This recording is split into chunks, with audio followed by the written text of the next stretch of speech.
আলহামদুলিল্লাহ, আল্লাহ পাকের রহমত, আপনার দোয়াতে ভালো আছে। সকলকে দৃষ্টি আকর্ষণ করছি কোরআন কারীম মাহফিলে এসে বসার জন্য। এদিক সেদিক রাস্তাঘাটে দোকানপাটে ঘোরাঘুরি না করে কোরআন কারীম মাহফিলে এসে সকলেই বসে পড়বেন। إن الحمد لله الأكرم الذي خلق الإنسان وكرم وعلمه من البيان ما لم يعلم فسبحان الذي لا يحصى امتنانه باللسان ولا بالقلم نشهد أن لا إله إلا الله وحده لا شريك له ونشهد أن سيدنا وحبيبنا وطبيبنا وطبيب أرواحنا محمد الذي أرسله بالحق بشيرا ونذيرا وداعيا إلى الله بإذنه سراجا وقمرا منيرا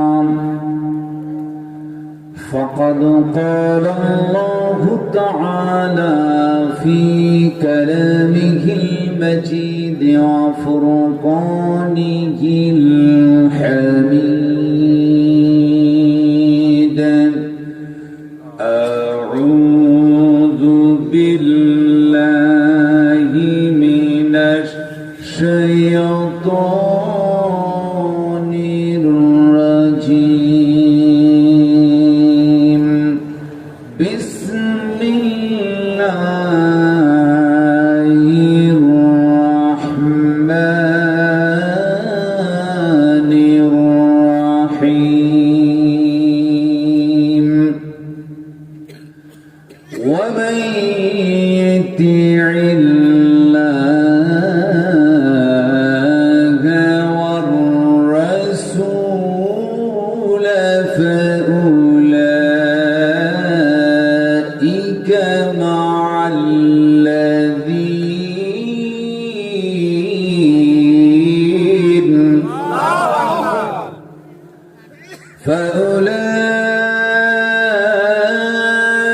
فأولئك مع الذين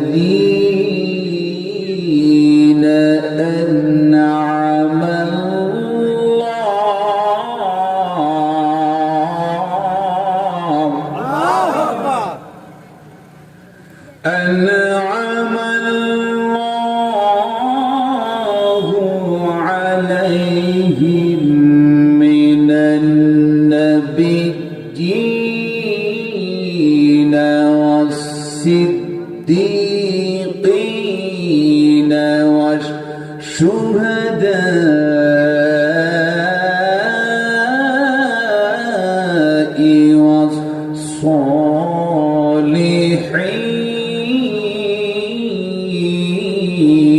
والصالحين وحسن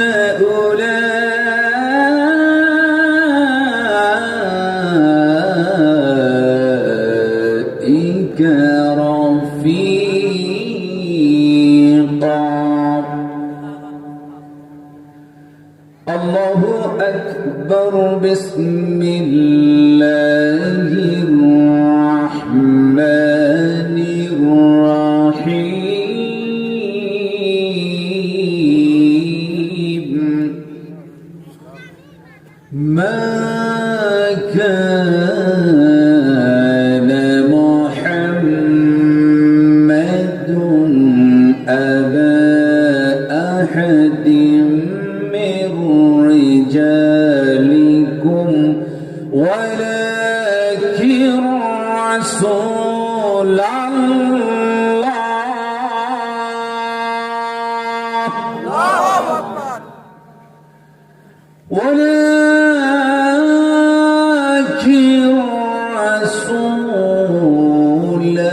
الله وخاتم النبيين وكان الله بكل شيء عليما.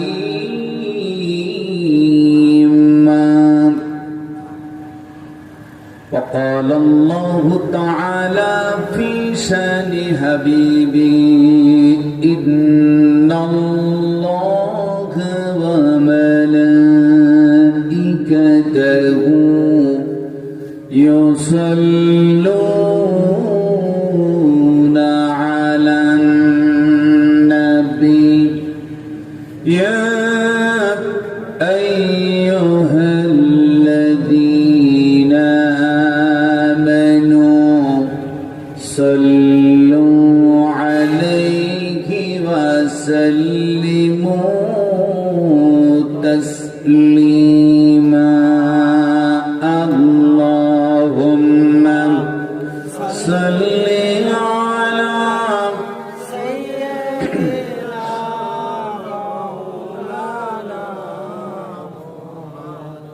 وعلى آل سيدنا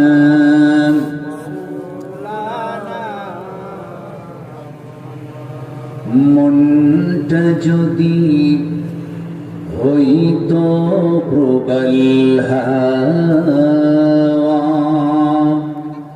হইতো যদি সভর কবুতর, মেঘের ডানায় পাঠিয়ে দিতাম, মেঘের ডানায় পাঠিয়ে দিতাম মদিনারি পথে, যেথায় আমার প্রিয় নবী ঘুমাই নিরন্তর। আল্লাহুম্মা সাল্লি আলা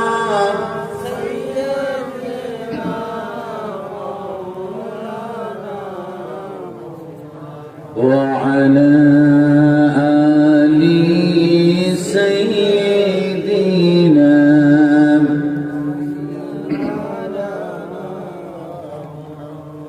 সকলেই বলুন বালাগাল উলা বিকামালিহি কাশাফাদ দুজা বিজামালিহি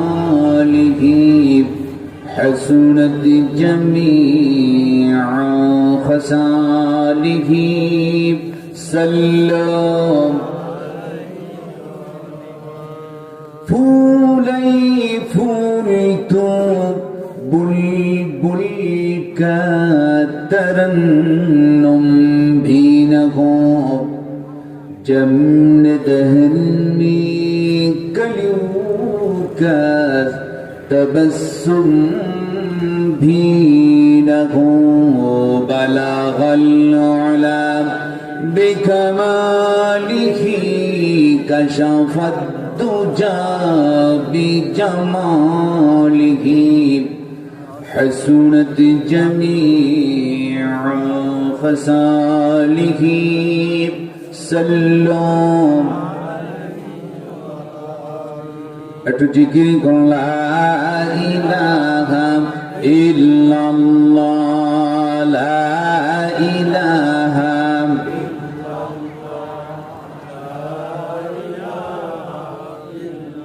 প্রাণ খুলে জবান খুলে আল্লাহর গান কুন সুবহানাল্লাহ ওয়ালহামদুলিল্লাহ লা ইলাহা সুবহানাল্লাহ ওয়ালহামদুলিল্লাহ লা ইলাহা লা ইলাহা ইল্লাল্লাহ মুহাম্মাদুর রাসূলুল্লাহ সাল্লাল্লাহু আলাইহি ওয়াসাল্লাম।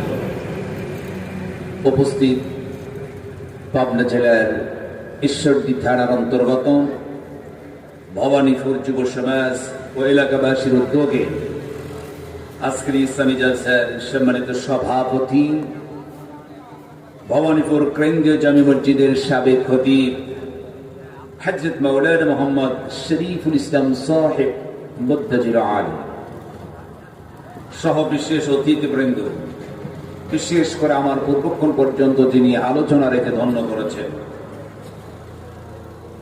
তরুণ উদীয়মান বক্তা, ইতিমধ্যেই সারা বাংলাদেশের আলোড়ন সৃষ্টিকারী বক্তা, বিশিষ্ট ইসলামী চিন্তাবিদ, মুফাসসির কোরআন, অত্র এলাকারই কৃতি সন্তান, আমাদের ছোট ভাই, ঢুলটি বাজার কেন্দ্রীয় জামি মসজিদের সম্মানিত খতিব হযরত মাওলানা এম আব্দুস সালাম সাহেব মুদ্দাজির আলী সহ দিগার উলামায়ে কেরাম, সম্মুখে বসে মুরব্বিয়ানে কেরাম, তরুণ যুবক ভাইরা, বিশেষ আকর্ষণ পর্দার আড়ালে বসে থাকা দিনদার পরহেজগার মা ও বোনেরা, সকলের প্রতি আন্তরিক সালাম।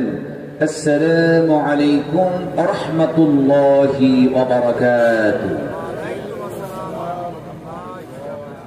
মহান তাবারক তাআলা দরবার শুকরিয়া আদায় করছি যে মহান জাল্লা শাহু যিনি দয়া করে মেহেরবানি করে আজ এই ভবানীপুর যুব সমাজ কর্তৃক আয়োজিত পবিত্র কোরআনুল কারীমের মাহফিলে এসে বসার তৌফিক এনায়েত করেছেন। জবাব যে স্রষ্টা, যে রিজিক দাতা, যে আইন দাতা, যে বিধান দাতা, আমাদের মনিব, যিনি তার নিয়ামত দিয়ে বাঁচিয়ে রেখে সুন্দর একটি পরিবেশে তথা দুনিয়ার জান্নাতে বসার তৌফিক দিলেন, সেই মালিকের দরবারে প্রাণ খুলে জবান খুলে শুকরিয়া আদায় করছি, পড়ে দিচ্ছি আলহামদুলিল্লাহ। লাখ কোটি দরুদ সালাম বর্ষিত হোক বিশ্ব মানবতার মুক্তির দিশারি তামাম শিক্ষকের শিক্ষক, যিনি হচ্ছেন নির্যাতিত নিপীড়িত মানবতার বন্ধু, সর্বকালের সর্বযুগের শ্রেষ্ঠ ব্যক্তি, শ্রেষ্ঠ নেতা। এমন একটি সময় পৃথিবীতে আগমন করেছিলেন যখন গোটা বিশ্ব আইয়ামে জাহিলিয়াত, অন্ধকারের যুগ বলা হতো।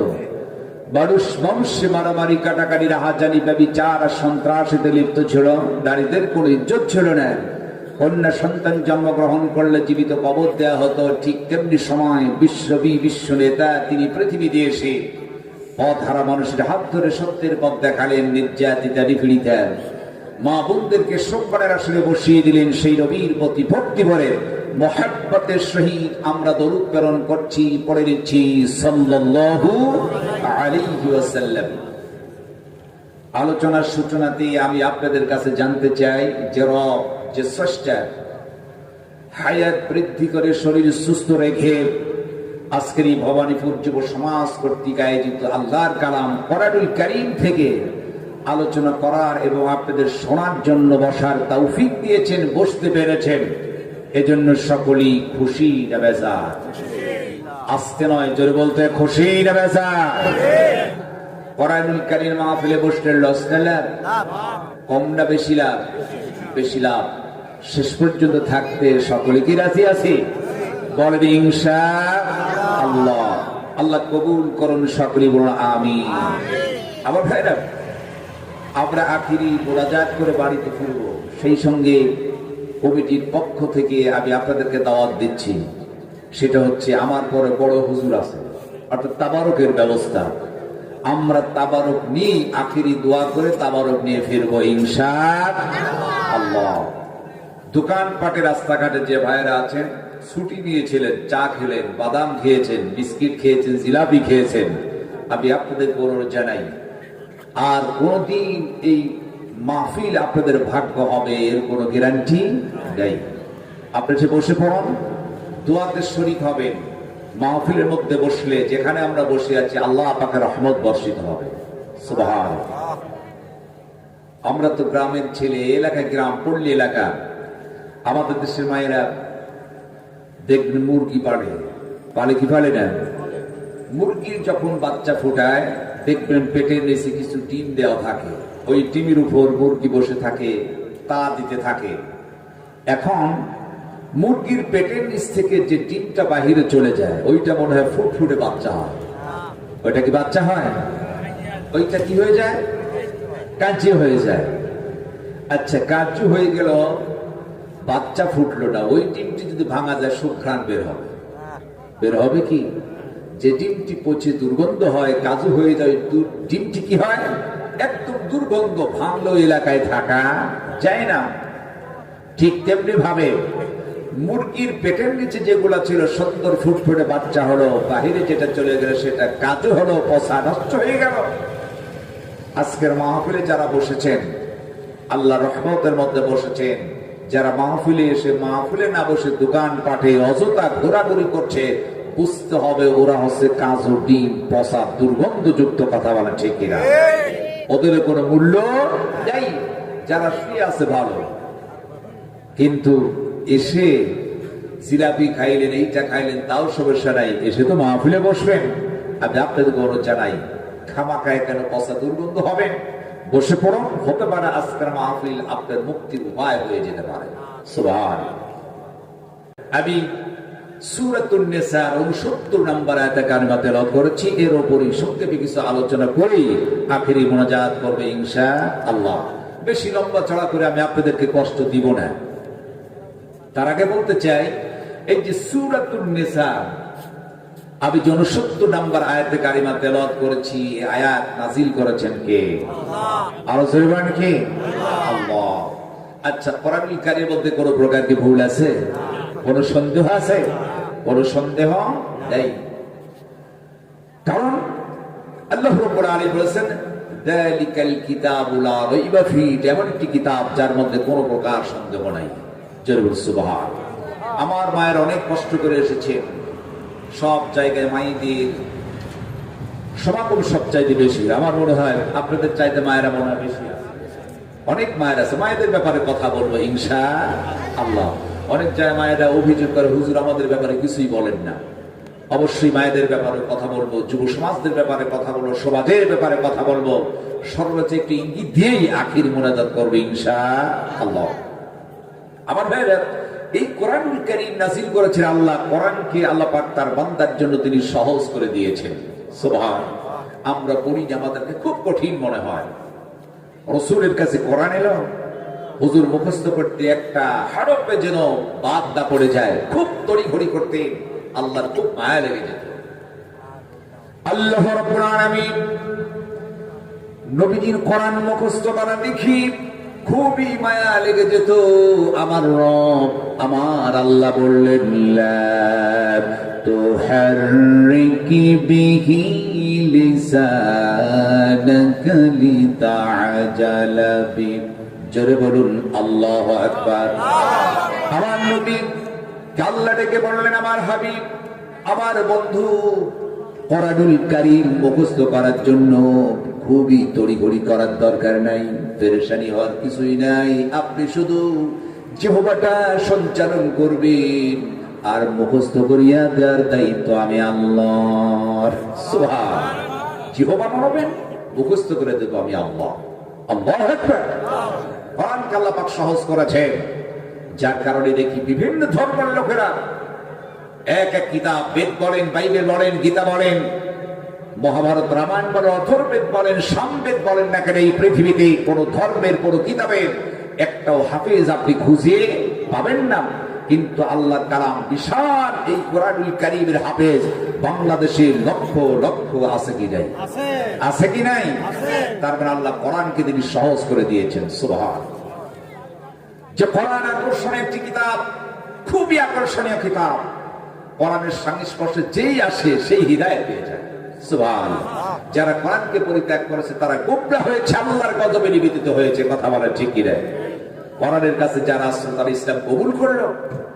হাজারো ইতিহাস হয়ে আছে, হাজারো ইতিহাস প্রমাণ রয়েছে, যারা এই কোরআনের সংস্পর্শে এসেছে তারাই হিদায়াত পেয়ে গেছে। সুবহান। আমার ভাইরা, আপনারা জানেন চাঁদের দেশে প্রথম গেল তিনজন বিজ্ঞানী, Neil Armstrong, Michael Collins, Edwin Aldrin, তিনজন গেলেন চাঁদের দেশে। নীল আর্মস্ট্রং তিনি বলেছেন তার জীবনের যে পরিবর্তন হলো, তিনি বলেন, আমি গেলাম চাঁদের দেশে, সেখানে কি দেখি, সেখানে একটা আওয়াজ হচ্ছে, হাইয়া আলাস সালাহ, হাইয়া আলাল ফালাহ। পৃথিবীতে আসলাম, আবারও হাইয়া আলাস সালাহ হাইয়া আলাল ফালাহ শব্দ হলো। নীল আরমস্ট্রং বলেন তিনি একজন খ্রিস্টান, চাঁদের দেশে গেলাম, হাইয়া আলাস সালাহ হাইয়া আলাল ফালাহ শব্দ পেলাম, পৃথিবীতে আসলাম একই শব্দ। কিন্তু সবচাইতে বড় আশ্চর্যের বিষয় হলো যে আওয়াজ দেখলাম চাঁদের দেশে, এই আওয়াজ দেখলাম পৃথিবীতে, কিন্তু কোন গির্জায় কোন মন্দিরে আওয়াজ বাজলো না। আমি দেখতে পেলাম মুসলমানদের উপাসনালয় মসজিদ থেকে আওয়াজ ভেসে আসলো। জোরে বলো সুবহানাল্লাহ। গির্জায় হলো না, মন্দিরে হলো না, এই আওয়াজ মুসলমানদের উপাসনালয় থেকে আসে কেন? আমি কোরআন গবেষণা করতে শুরু করলাম, এর কারণটা কি? নীল আরমস্ট্রং বলেন আমি তো গবেষণা করতে শুরু করলাম, গবেষণা করতে করতে একটি আয়াতের কাছে চলে গেলাম। আল্লাহ রাব্বুল আলামিন বলেন ইন্নাদ দীনা ইনদাল্লাহিল ইসলাম। আল্লাহু আকবার। আল্লাহ বলেন আমার কাছে মনোনীত জীবন বিধান শ্রেষ্ঠ যে দিন সেটি হচ্ছে ইসলাম। নীল আরমস্ট্রং বলেন এই পৃথিবীতে অনেক ধর্ম আছে, সমস্ত ধর্মের মধ্যে যদি আমার রব আল্লাহর কাছে ইসলাম ধর্ম চয়েসফুল হয়ে থাকে, আমি নীল আরমস্ট্রং আর বেধর্মে থাকতে চাই না। এই মুহূর্তে ঘোষণা দিলাম লা ইলাহা ইল্লাল্লাহু মুহাম্মাদুর রাসূলুল্লাহ সাল্লাল্লাহু আলাইহি ওয়াসাল্লাম। নীল আরমস্ট্রং তিনি ইসলাম কবুল করলেন। সুবহানাল্লাহ।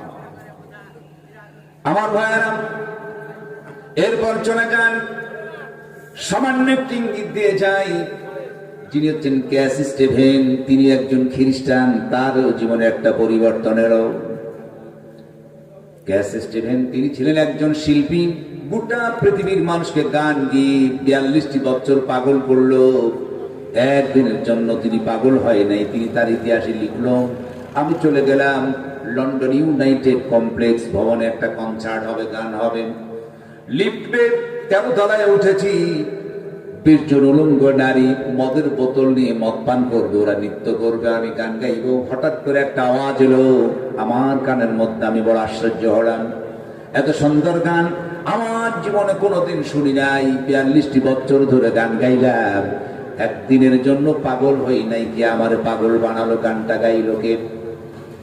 আমি রেখে বললাম নারীরা মদ পান হবে না, নৃত্য করতে পারবে না, গান গাইব না, মনটা বড় খারাপ। সারা পৃথিবীতে গান গাই, নতুন গান কে শোনালো এইটা আমি আগে দেখতে চাই। নীল আরমস্ট্রং চলে এলেন, খুঁজেও কোথায় পেলেন না, শুধুই ভাবেন, চিন্তা করেন আমি একজন শিল্পী, নতুন গান কে শোনান। 1 মাস চলে গেল, আবার তিনি এলেন লন্ডনে ইউনাইটেড কমপ্লেক্স ভবনের 13 তলায় গান হবে। লিপির সামনে দাঁড়ানো, হঠাৎ করে দেখলেন 1 মাস পূর্বে সেই গানের আওয়াজ একটা দোকানের মধ্য থেকে ভেসে আসে। ক্যাস স্টিভেন তিনি দোকানদারকে ডেকে বললেন, ভাই এই গানটিকে গায়, 1 মাস পূর্বে গান শুনেছি, আমারে পাগল করেছে বড়। এই গানের রচয়িতাটা কি আর এই গানের সুরকারটা আমার একটু পরিচয় দাও। দোকানদার ডেকে বলল, ক্যাস স্টিভেন শোনা রাখো, এই গানের যিনি সুরকার তিনি আর কেউ নয়, তিনি হচ্ছেন মিশরের বিখ্যাত কারি, এর নাম হচ্ছে আব্দুল বাসেত। জোরে বলে সুবহানাল্লাহ। এই গানের রচয়িতা কি? এত সুন্দর গান কে বানালো? ক্যাস স্টিভেনকে বলে, শোনো, এই গান যিনি বানিয়েছেন তিনি আর কেউ নয়, তিনি হচ্ছেন আমার রব, তোমার রব, তার নাম হচ্ছে আল্লাহ। সুবহানাল্লাহ। তার মানে আল্লাহ নাজিলকৃত কোরআন তেলাওয়াত করছেন, বিশ্বর বিখ্যাতকারী আব্দুল বাসেতের কণ্ঠের রেকর্ড বাজতেছেন। জোরে বলুন আল্লাহু আকবার। ক্যাস স্টিভেন বললেন, আমি এই গানটি শিখতে চাই। বলে, গান শিখতে সমস্যা নাই, গান শিখতে অবশ্যই তোমার মুসলমান হতে হবে। ক্যাস স্টিভেন ডেকে বললেন, দোকানদার ভাই, প্রয়োজন হলে মুসলমান হব, এরপর ওই গান আমাকে শিখতেই হবে। জোরে বলুন সুবহানাল্লাহ। একজন খ্রিস্টান ক্যাস স্টিভেন চলে গেছি মিশরে গিয়ে কারি আব্দুল বাসেতের হাতে হাত লাগালো, কালেমা পড়ে মুসলমান হলো। নামটি পরিবর্তন করে নাম রাখা হলো ইউসুফ ইসলাম। একজন জিরো ব্যক্তি কোরআনের সংস্পর্শে আসার কারণে আল্লাহ তার এমন হিরো বানালেন। এই ইউসুফ ইসলামকে ইংল্যান্ডের কোরআন রিসার্চ সেন্টারের মহাপরিচালকের দায়িত্ব আল্লাহ তারে দিয়ে দিলেন। ছিল জিরো, কোরআনের সংস্পর্শে এসে হয়ে গেল হিরো। আল্লাহু আকবার। ইউসুফ ইসলাম এখন মুসলমান, সিজদায় পড়ে তিনি কাঁদতেন আর আল্লাহর কাছে ডেকে ডেকে বলতেন, আল্লাযীনা ইয়াসতামিউনাল কওলা ফায়াত্তাবিউনা আহসানাহু উলাইকাল্লাযীনা হাদাহুমুল্লাহ ওয়া উলাইকা হুম উলুল আলবাব।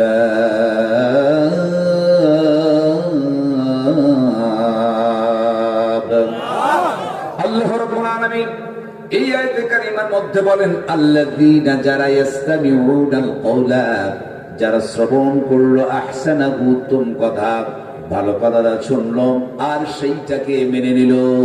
তার মানে কোরআনুল কারীমের কথা যারা শোনে, এই কোরআনুল কারীম শুনলো আর যারা মানলো, হাদাহুমুল্লাহ, আমার আল্লাহ বলেন আমি তাদেরকে হিদায়াত করে দেই।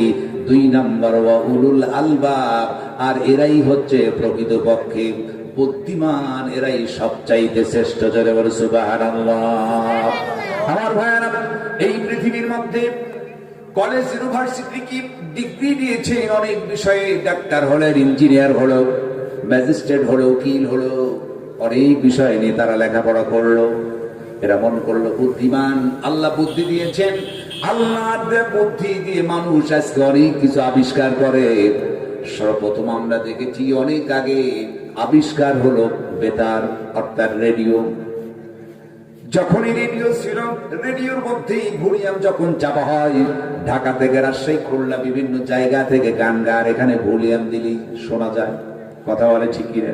ছোটবেলায় আমরা মনে করতাম যে এই রেডিওর মধ্যে ছোট ছোট মানুষ ঢুকে এরা মনে হয় গান গায়। পিছন দিক দিয়ে অনেক উকি বাড়তাম, কোনো মানুষ খুঁজে পেতাম না। তখন বুঝলাম না, এর মধ্যে কোনো মানুষ থাকে না, ওই সেন্টারে গান গায়, এখানে ভলিউম দিলে এটা শোনা যায়। এই যে বুদ্ধি, ব্রেন আল্লাহ দিয়েছেন, যিনি রেডিওকে আবিষ্কার করেছেন, এর বুদ্ধি কম না বেশি? এর একজন বুদ্ধিমান। কথা আছে কিনা? এরপর আসলো টেলিভিশন। শুধু শোনাই যায় না, টেলিভিশন দেখাও যায়। গান হচ্ছে, কে গাচ্ছেন সেটাও দেখা যায়। এই টেলিভিশন যিনি আবিষ্কার করেছেন, তার বুদ্ধি কম না বেশি? এর বুদ্ধি কিন্তু অনেক বেশি। এই ব্যান বুদ্ধি দিয়েছেন আমার আল্লাহ। এরপর আসলো মোবাইল ফোন। গোটা পৃথিবীতে খবর নিতে পারে, শোনা যায়, দেখা যায়, কথা বলা যায়। গোটা পৃথিবীকে মোবাইল ফোনের মাধ্যমে নিয়ন্ত্রণ করতেছেন। কথা বলে ঠিক কিনা? এই মোবাইল ফোন যিনি আবিষ্কার করেছেন, তার বুদ্ধি কম না বেশি? অনেক বেশি। এখন আমরা বুঝলাম, যিনি রেডিও তৈরি করেছেন তিনি বুদ্ধিমান, যিনি টেলিভিশন আবিষ্কার করলেন তিনি বুদ্ধিমান, যিনি মোবাইল ফোন আবিষ্কার করেছে তিনি বুদ্ধিমান। কিন্তু আমার আল্লাহ বললেন না, কেউ বুদ্ধিমান নয়। বুদ্ধিমান তারাই যারা আল্লাযীনা ইসতামিউনাল কওলা ফায়াত্তাবিউনা আহসানাহু উলাইকাল্লাযীনা হাদাহুমুল্লাহ ওয়া উলাইকা হুম উলুল আলবাব। ওরাই হচ্ছে মর্যাদার, ওরাই হচ্ছে উত্তম, ওরাই হচ্ছে সবচাইতে বুদ্ধিমান, যারা ওহীর জ্ঞান, কোরআনুল কারীমের জ্ঞান অর্জন করেছে। জোরে বলো আল্লাহু আকবার। সুতরাং ওহীর জ্ঞান ব্যতীত আপনি যত ডিগ্রি অর্জন করেন, আল্লাহর কাছে কোনো মর্যাদা নাই। আপনি ওহীর জ্ঞান, কোরআন অর্জন করবেন, কোরআন শিখবেন, এরপর কলেজ ইউনিভার্সিটি লেখাপড়া করবেন, কোনো সমস্যা নাই। তবে শর্ত হচ্ছে ওহীর জ্ঞান শিকার প্রয়োজন আছে কি নাই? আছে কি নাই? এই জন্য আমাদের ছেলে, আমাদের মেয়েদেরকে মাদ্রাসায় দিতে হবে, কোরআন শেখান, এরপর কলেজ ইউনিভার্সিটি দেন, কোনো সমস্যা নাই। ভিত্তিটি মজবুত করতে হবে কোরআন দিয়ে। কথা বলে ঠিক কিনা? সকালবেলা আপনি সকালবেলা মূলা খাইলেন, এরপর আপনি পোলাও খান, বিরিয়ানি খান, জর্দা খান, যেইটা খান না কেন, আপনি যখন ঢেকুর উঠবে দেখবেন ওই মূলার দুর্গন্ধ ঢেকুরটাই বের হবে, সারাদিন বের হবে। কি হবে না? আপনার ভিত্তি যদি দুর্বল হয়, ওহীর জ্ঞান না থাকে, যতই ডিগ্রি অর্জন করেন না কেন, আপনার দ্বারা বেশি একটা ভালো আশা করা যায় না। ঠিক সেই ঠেকুর উঠার মতো ওহির জ্ঞান যদি ভিতরে থাকে, প্রথমে কোরআন শিখা যায়। ও যে লাইনই পড়াশোনা করুক না কেন, ওই যে ওহির জ্ঞান ভিতরে আছে, ঘুরে ফিরে সে কোরআনের কথাই বলবে। কথা বলে ঠিক কিনা? আমাদের ছেলে আমাদের মেয়েদেরকে আমরা কোরআন শিখাবো ইনশাআল্লাহ। এখন আসো, আমি যে সূরা নিসা 69 নম্বর আয়াতে কারিমা তেলাওয়াত করেছি, আল্লাহ পাক সুবহানাহু ওয়া তাআলা তিনি কি বলছেন এই বিষয়ে আমরা একটু আলোচনা করি। আল্লাহ পাক বলছেন, যুওয়ামাইয়িতিল্লাহ ওয়ার রাসূল, যারা আল্লাহ এবং রাসূলের ইত্তেবা করবে, আল্লাহ এবং রাসূলের পথে মতে চলবে, তাদের আইন অনুযায়ী চলবে, তার নিজের ব্যক্তিগত, তার পারিবারিক, তার সামাজিক, তার রাষ্ট্রীয়, তার আন্তর্জাতিক ক্ষেত্রে আল্লাহ এবং তার রাসূলের পথে, রাসূলের আদর্শ দিয়ে নিজে চলবে, পরিবার চালাবে, সমাজ চালাবে, রাষ্ট্র চালাবে, তাদের মর্যাদা কি? আল্লাহ পাক বলেছেন যে ফাউলাইকা মাআল্লাযীনা, আল্লাহ তাদের বন্ধু বানাবেন। সেই বন্ধু হচ্ছে আনআমাল্লাহ, তারা হচ্ছে আল্লাহ পাকের নিয়ামত প্রাপ্ত বান্দা। জোরে বল সুবহানাল্লাহ। আমার ভাইরা, আল্লাহ শর্ত দিলেন যারা আল্লাহ এবং রাসূলের ইত্তেবা করবে, আল্লাহর আইন হুকুম মেনে চলবে, রাসূলের পথে মতো চলবেন, তার আদর্শ বাস্তবায়ন করবে, আল্লাহ বলেন আমি তাদের বন্ধু বানাবো। ফাউলাইকাল্লাযীনা, আমি ওই লোকদের সাথী বানাবো, বন্ধু বানিয়ে দেব। আনআমাল্লাহ, যারা হচ্ছে নিয়ামত প্রাপ্ত বান্দা। তাহলে নিয়ামত প্রাপ্ত বান্দাদের সহিত যদি বন্ধু হয়ে যেতে পারি, ভাগ্য ভালো কি খারাপ? অবশ্যই ভালো। কথা বলেন ঠিক কিনা? আমার বন্ধু যদি হয় চোর, বন্ধু যদি হয় জিনাখোর, বন্ধু যদি হয় মদখোর, ইয়াবা, ফেন্সিডিল, হেরোইন, গাঁজা খায়, সুদখোর হয়, বন্ধু যদি বেনামাজি আর চরিত্রহীন হয়, কিয়ামতের দিন যে যার সহিত চলাফেরা করবে, আল্লাহ রাব্বুল আলামিন কিয়ামতে তার সহিত উঠায় দিবেন। কথা বলা ঠিক কিনা? তাহলে আপনারা চান একজন চোর, একজন ডাকাত, সন্ত্রাসী, জিনাখোর, সুদখোর, বেনামাজি, চরিত্রহীন, নেশা করিয়া বা ফেন্সিডিল খায়, ওরা আমার বন্ধু, এইটাকে আপনারা চান? ওরা যদি বন্ধু হয়, কিয়ামতের দিন কঠিন বিপদ আছে। কথা বলেন ঠিক কিনা? এরা যদি বন্ধু হয় এমন বিপদ হবে। আল্লাহ রাব্বুল আলামিন বলেছেন কিয়ামতের দিন, আমার আল্লাহ বলেন ইয়াউমা তুকাল্লাবু উজুহুহুম ফিন-নারি ইয়াকুলুনা ইয়া লাইতানা আতা'নাল্লাহা ওয়া আতা'নার রাসূলা। জোরে বলুন আল্লাহু আকবার। আল্লাহ রাব্বুল আলামিন বলেন ইয়াউমা তাকাল্লাবু উজুহুন নার, কিয়ামতের দিন, সেই দিন দেখা যাবে এক শ্রেণীর লোকদেরকে চেহারার উপর ছাপ দেওয়া হবে, আগুনের ছাপ। মাছকে যেমনি ভাজি করা হয়, উলট পালট করে তাদেরকে ভাজা হবে। ওই লোকদেরকে যখন উলট পালট করিয়া চেহারায় যখন তাদের ছাপ দেওয়া হবে, লোকগুলা আফসোস করে বলবে ইয়াকুলু ইয়া লাইতানা, আল্লাহকে ডেকে বলে আল্লাহ আতা'নাল্লাহ, কেন আল্লাহর ইবাদত, আল্লাহর দাসত্ব ইত্তেবা করি নাই, হুকুম মানলাম না, ওয়া আতা'নার রাসূল, রাসূলের পথে মতো চলি নাই, আদর্শ কেন পালন করলাম না। আমরা যদি আজকে দুনিয়ার বুকে রাসূলের আদর্শ বাস্তবায়ন করতাম, রাসূলের পথে মতো চলতাম, অনুসরণ যদি করতাম, আল্লাহর হুকুম অনুযায়ী চলতাম। আল্লাহ বলেছিল নামাজ পড়, আমি তো নামাজ পড়ি নাই। নিষেধ করেছিল সুদ খাইবি না, সবচাইতে জঘন্য অপরাধ হচ্ছে সুদ। আল্লাহ ব্যবসাকে হারাম করেছেন, সুদকে করেছেন হারাম। সুদ এতই হারাম, 36টি গুনার মধ্যে নিকৃষ্টতম গুনাহ, যারা সুদের ব্যবসা করে আপন মায়ের সহিত বিচার করার মতো গুনাহ। জোরে বলুন নাউজুবিল্লাহ। কি যে জঘন্য! আহা, এলাকায় কি সুদখোর আছে? এখন সুদখোর কি আছে? মনে হয় সুদখোর শেষ হয়ে গেছে। আমি আশ্চর্য হয়ে যাই, যেখানে যাই সুদ আর সুদ। মসজিদে নামাজ পড়ে মুসল্লি, সেও সুদ খায়। আমি আশ্চর্য, নিজেও বুঝতাম না। অনেক লোকেরা বলে, আমি যখন আমার এলাকায় ছিলাম, বলে হুজুর আপনার পিছনে নামাজ পড়ে সুদেরও ব্যবসা করে। আমি তো আশ্চর্য হয়ে গেলাম, সুদ এত বড় মারাত্মক অপরাধ, আপন মায়ের সহিত জেনা করার চাইতে অপরাধ হচ্ছে সুদখোর। কথা বলা ঠিক কিনা? কেমনি আপনি সুদ খান? আপনার কি লজ্জা হয় না? আহারে, মানুষ সুদকে পাইকিরি হারে এমন সুদ দেশে হয়েছে, সুদের সয়লাব হয়ে গেছে। যারা সুদ খাইল যারা অন্যায় করলো এই সমস্ত মানুষ যখন কিয়ামতের মাঠে উঠবে, আল্লাহ পাক বলে ইয়াউমা তাকাল্লাবু উজুহুল ফিন্নার, আগুন দিয়া তাদেরকে সেঁকতে হবে।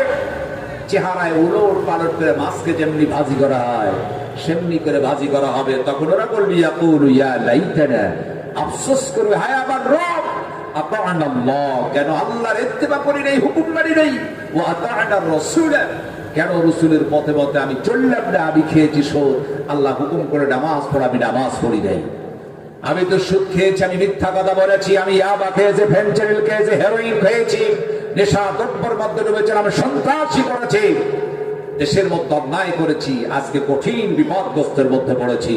আফসোস করবে, সেই দিন আফসোস করে কোনো লাভ হবে না।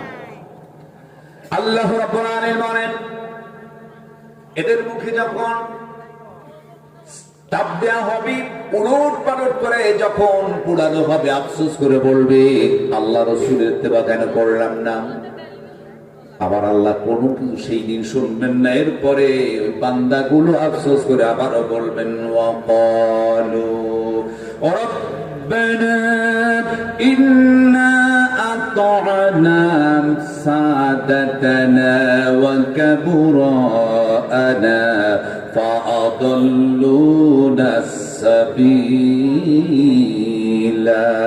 জোরে বলুন আল্লাহু আকবার। আল্লাহ রাব্বুল আলামিন বলেন, ওরা বলবে ওয়াকালু, আর তারা বলবে রব্বানা, হে আমার রব, ও আমার রব, ইন্না আতা'না সাদাতানা, আমরা ওই নেতার অনুসরণ করেছি, নেতার পিছনে দৌড়াইলাম, ওয়া কাবুরানা, ধনী লোকদের পিছনে সময় ব্যয় করলাম, দৌড়াইলাম, ফাআদাল্লুনা সাবিল, যারা আমাদেরকে পথ ভ্রষ্ট করেছিল, যেই নেতার পিছনে দৌড়াইলাম, স্লোগান দিলাম, অবতার চরিত্র ফুলের মতো পবিত্র, নামাজ পড়ে না, এক ওয়াক্ত, গাঁজা খায় 3 ওয়াক্ত, এরকম কিছু পচা নেতা আছে কি নাই? কিয়ামতের দিন আল্লাহর কাছে ডেকে বলবেন, ক্বালু রাব্বানা ইন্না আতা'না সাদাতানা, ও আমার রব, আমি কেন ওই নেতাদের পিছনে দৌড়াইলাম, ওয়া কাবুরানা, আর ধনী লোকের পিছনে দৌড়াইছি, ফাদাল্লুনা সাবিল, তারা আমাদেরকে পথ ভ্রষ্ট করে দিয়েছেন। কিয়ামতের দিন উঠবে, ওই নেতারা তার কর্মীদেরকে ডেকে বলবি, আমার কথা শুনলে কেন, আমারও সেই দশা, তোমারও সেই দশা, তোমার চিন্তা তুমি করো, আমার চিন্তা আমার কোনটা আসছে, তোমারে দেখবো না। অত যেই নেতার পিছনে দৌড়াইলাম, তার চরিত্র খারাপ, নামাজ পড়লো না, কোনোদিন বললো না আমার কর্মী, ও আমার লোকেরা 5 ওয়াক্ত নামাজ পড়ো, বাবার খেদমত করো, কোরআন পড়ো, কোনোদিন করে নাই, বরং বলেছে তোমরা মিছিল করো, স্লোগান করো, দেওয়ালে দেওয়ালে লেখো, মানুষ মারো, বুলেট দিয়ে মানুষকে যাত্রা করো, আমাকে গদিতে বসায় দাও, এই জবাবে সেই জবাবে, টাকার লোভে, অর্থের লোভে, কিঞ্চিত কিছু ভোগ বিলাসের আশায় ওই নেতাদের পিছনে দৌড়াইলেন। কিয়ামতের দিন নেতারাও ধরা পড়বে, তখন মানুষগুলো আফসোস করে বলবে, আল্লাহ, আমরা কেন এই নেতার অনুসরণ করেছি আর বড় লোকদের পিছনে দৌড়াইলাম, তারা আমাদেরকে পথ ভ্রষ্ট করলো, নিজেরাও ছিল পথ ভ্রষ্ট। এই সময় বান্দাগুলো আফসোস করে আমার রব, আমার আল্লাহর কাছে তারা ডেকে বলবেন, রব্বানা আতিহিম, রব্বানা আতিম দি'ফাইনি মিনাল আযাবি ওয়াল আনহুম লা'নান কাবীরা। জোরে বলুন আল্লাহু আকবার। ডাকবেন রব্বুল আলামিন, আল্লাহ তাআলা, হে আমার রব, আতিফাইনি মিনাল আযাব, ওই লোকদেরকে তুমি দ্বিগুণ শাস্তি দাও, অল্প শাস্তি দিও না, শাস্তির মাত্রা আরো বাড়ায়া দাও। আবার ভাইরা, এই জন্য ইত্তিবা যদি হয় আল্লাহ এবং তার রসুলের, আল্লাহ এবং রসুলের ইত্তিবা যদি করতে পারেন, তাহলে আল্লাহ বলেন, আনা'মাল্লাহ, তোমাদেরকে বন্ধু বানাবো আল্লাহর নিয়ামত প্রাপ্ত বান্দাদের সহিত। আমরা প্রতিদিন 5 ওয়াক্ত নামাজ পড়ি, নামাজের মাধ্যমে আমরা দোয়া করি, ইহদিনাস সিরাতাল মুস্তাকিম, আল্লাহ তুমি আমাদেরকে সরল সঠিক পথ দেখাও, সিরাতাল লাযীনা আন'আমতা আলাইহিম, সেই পথে চলাও যে পথে গিয়েছেন তোমার নিয়ামত প্রাপ্ত বান্দা। সুবহানাল্লাহ, আমরা নিয়ামত প্রাপ্ত বান্দাদের সাথী হতে চাই কি চাই না? আল্লাহ এখন বলছেন, সেই নিয়ামত প্রাপ্ত বান্দা কারা, যাদের আমি বন্ধু বানিয়ে দেব আমার রব আমার আল্লাহ রাব্বুল আলামিন বলেন তারা হচ্ছে মিনান নাবিয়্যিনা ওয়াস সিদ্দীকিনা ওয়াস শুহাদাই ওয়াস সালিহিন।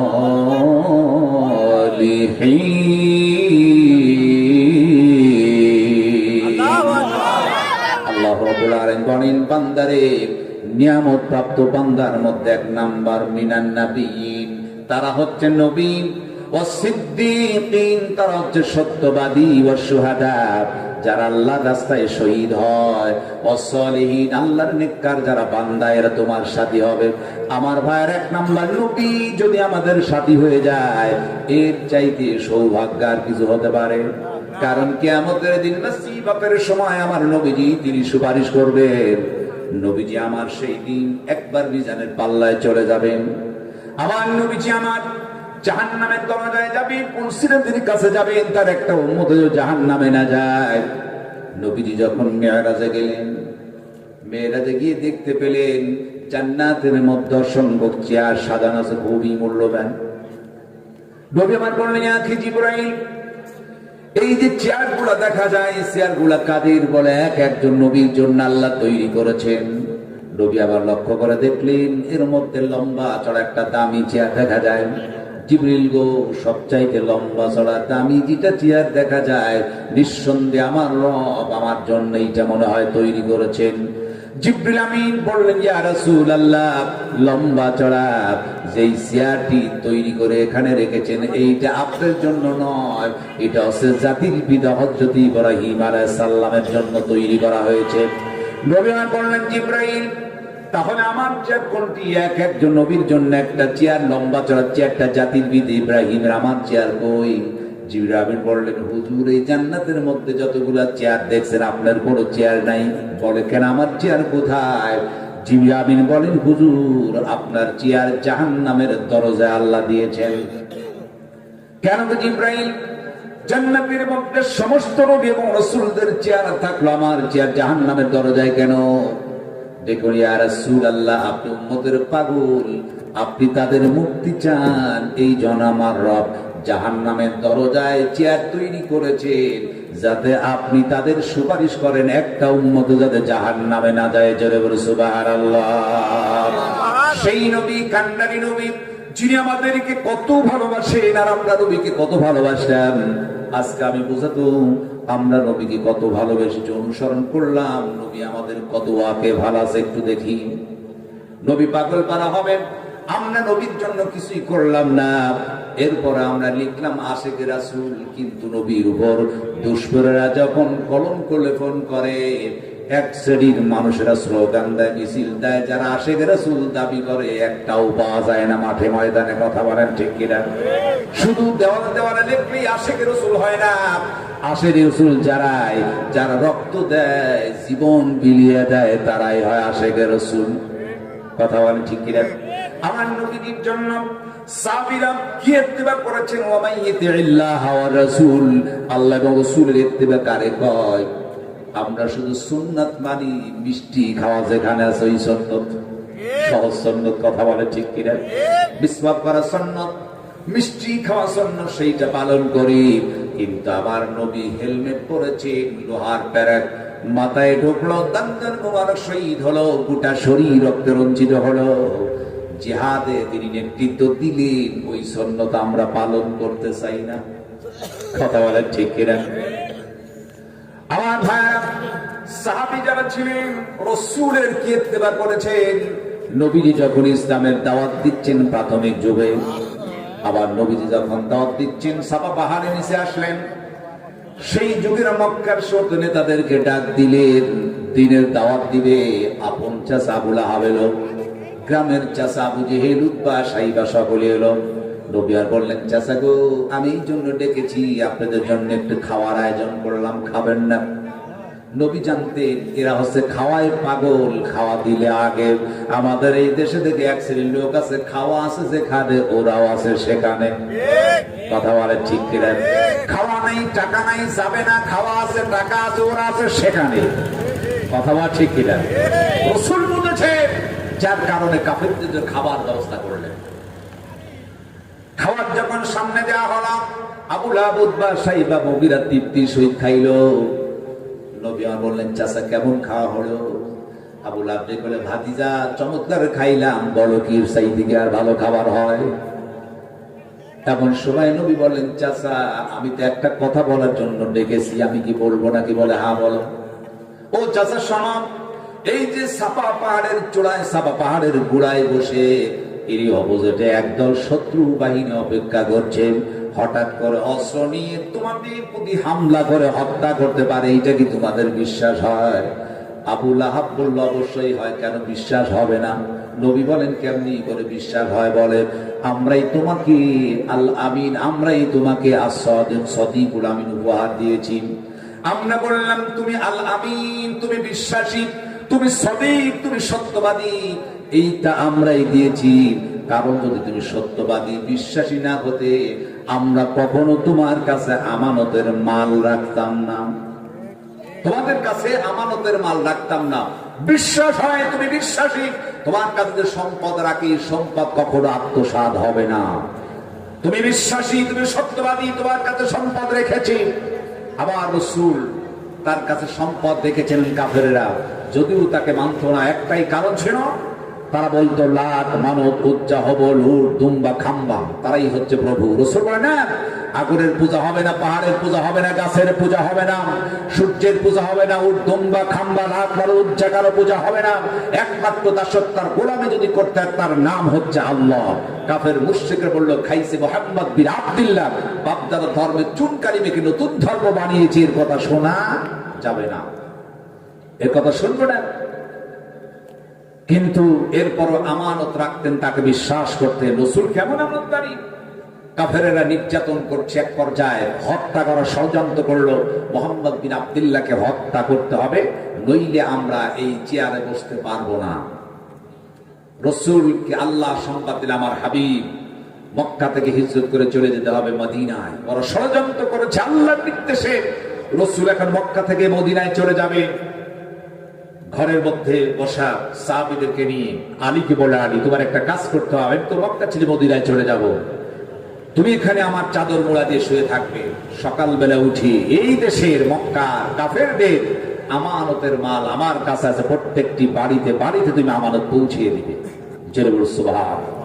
আমার রাসূলের শত্রু তাকে তাড়াচ্ছেন, হত্যা করবেন, অত সেই রাসূল আমানতের মাল ইচ্ছে করলে সব পুটলায় বেঁধে তিনি মদিনায় চলে যেতে পারতেন কি পারতেন না? পারতেন কি পারতেন না? আমার রাসূল নিয়ে যায় নাই।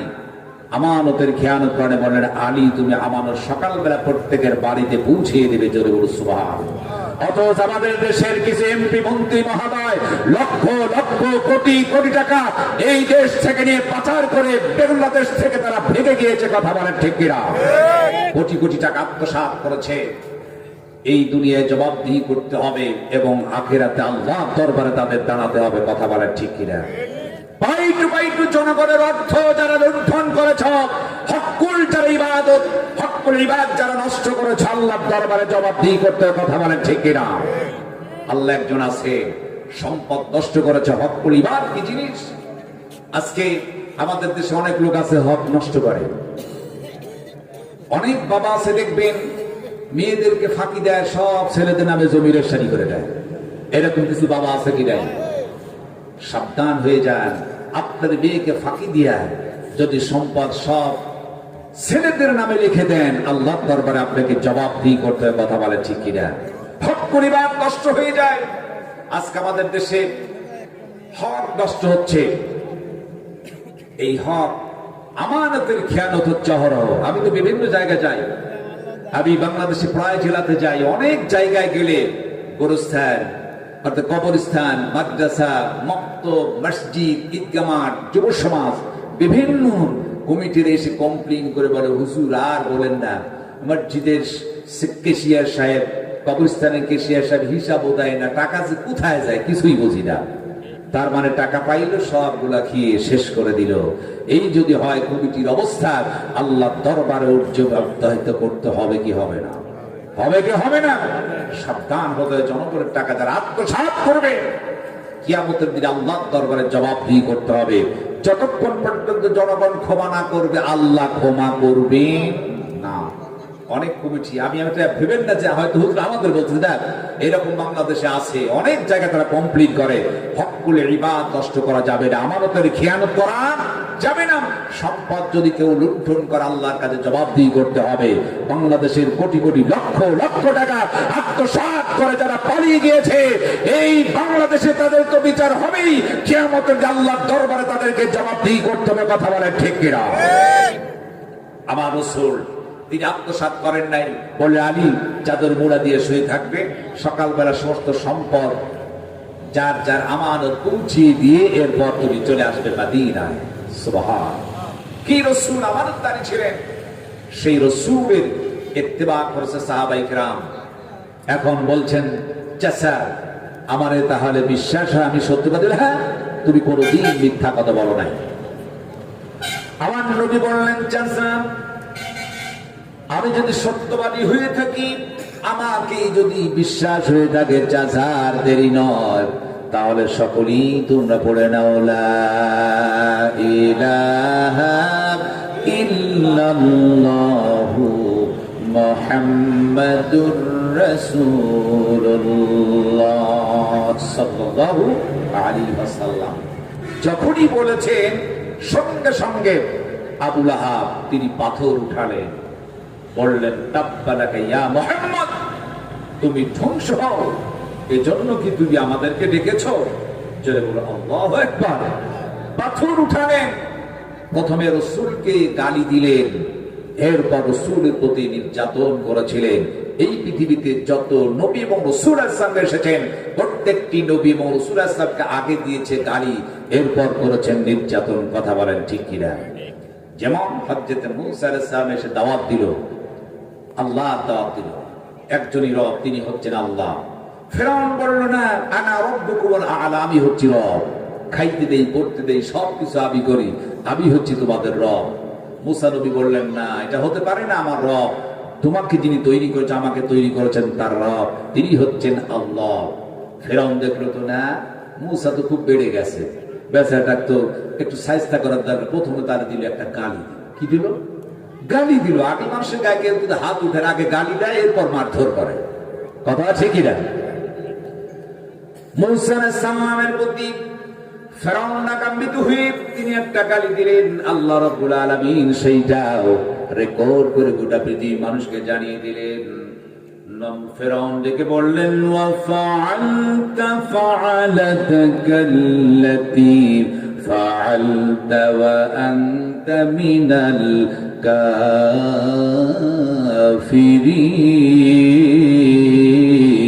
কাফিরিন। ডেকে বললেন মূসা তুমি তো যা করার তুমি করেই ফেলেছ, তুমি একজন অকৃতজ্ঞ, তুমি একজন কাফির। মূসাকে ফেরাউন অকৃতজ্ঞ কাফির বলে যখন ঘোষণা দিল, গালি দিয়ে দিল, তুমি অকৃতজ্ঞ, তুমি কাফির। কিন্তু মূসা আলাইহিস সালাম জবাব দিলেন না, সব কিছুকে হজম করে এক আল্লাহর দাওয়াত দেন, বলেন ফেরাউন তুমি কখনো রব হতে পারো না। ফেরাউন আবার রাগ হয়ে গেল, আরেকটা গালি দিলেন। আল্লাহ বলেন আনা খায়রুম মিন হাদাল্লাযী হুয়া মাহিনু ওয়া লা ইয়াকাদু ইউবিন।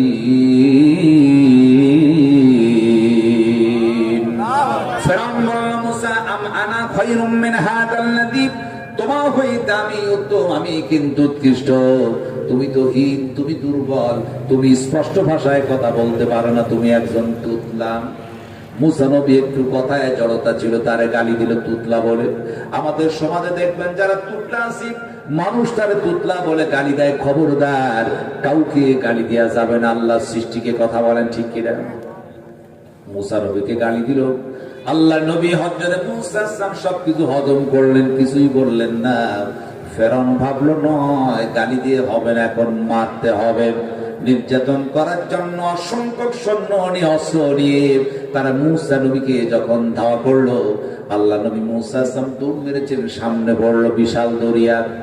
আল্লাহ ডেকে বললেন বন্ধু পিছনে শত্রু, সামনে দরিয়া, টেনশনের কিছু নাই, আমি আল্লাহ আছে, হাতে আছে লাঠি, পানির উপর একটু আঘাত ধরো। একটু আঘাত করো। মুসা নবী আঘাত করলেন, সুন্দর রাস্তা তৈরি হয়ে গেল। মুসা সাল্লাম সুন্দর করে ওপারে চলে গেলেন। ফেরাউন দেখলো কি সুন্দর রাস্তা, অনুসরণ করলো, মনে মনে ভাবলো আমার বাবার রাস্তা। কথা বলেন ঠিক কিনা? ফেরাউন ঢুকেছে, আল্লাহ নির্দেশ করলেন পানি দিয়ে এক হয়ে যাও। আমি সেই রব, কি যে রব, নিজেকে রব বলে দাবি করলে একটু মজা দেখাই। পানি এক হয়ে গেল। মুসার দোয়া ওপারে চলে গেছেন, ফেরাউন এখন ডুবতেছেন। পানি খাইতে খাইতে ফটকা মাছের মতো পেট হয়ে গেল। ইয়া বড় আল্লাহ সুবহানাহু ওয়া তাআলা ফেরাউনকে দুনিয়ার ভক্তের শায়েস্তা করে গোটা পৃথিবীর মানুষকে জানালে, ও পৃথিবীর মানুষ, ফেরাউনের মতো স্বৈরাচারী কায়দায় তোমরা চেষ্টা করো না, মাতব্বারি করো না, গর্ব অহংকার শক্তি বাহাদুরি দেখায় না। ফেরাউনের কাছে শিক্ষা নাও, যারে পানিতে ডুবায় মারলাম। ওই আল্লাহ আছে কি নাই? জাতির পিতা ইব্রাহিমের সময় নমরুদ কম জানায় নাই। আল্লাহ বললেন, নমরুদে দুনিয়ার কোনো সৈন্য লাগবে না, একটা মশা দিয়ে তোরে ধ্বংস করবো, আমি আল্লাহ আছি। দুর্বল মশা ঢোকলো নাকের মধ্যে, কুটুস কাটুস করে কামড়াইতে শুরু করলো। থাপ্পড় মারে একটু ভালো লাগে, জুতার পিটুনিতে একটু ভালো লাগে। নমরুদ বুঝে ফেললো এটাই হচ্ছে আমার মহা ঔষধ, জুতা মারলে ভালো, না মারলেই যন্ত্রণা আমার জন্য ঔষধ হয়ে গেছে। জুতার পিটুনি খেয়ে নমরুদ দুনিয়ার ভুক্তে বিদায় নিল। আল্লাহ বললেন, শোনো, নমরুদের মধ্যে যদি হয়, আমি আল্লাহ ওই রকম জুতা রেডি করেছি। কথা বলেন ঠিক কিনা? যারা ফেরাউন নমরুদের কায়দায় দেশ শাসন করেছে, নির্যাতন করেছে, অসংখ্য মানুষকে হত্যা করেছে, ফাঁসির কাস্টে ঝুলিয়েছে, আমার রব এমন গজব দিয়েছে, বাংলাদেশ ছাড়তে বাধ্য হয়েছে। কথা বলেন ঠিক কিনা? এরা কিন্তু নাই।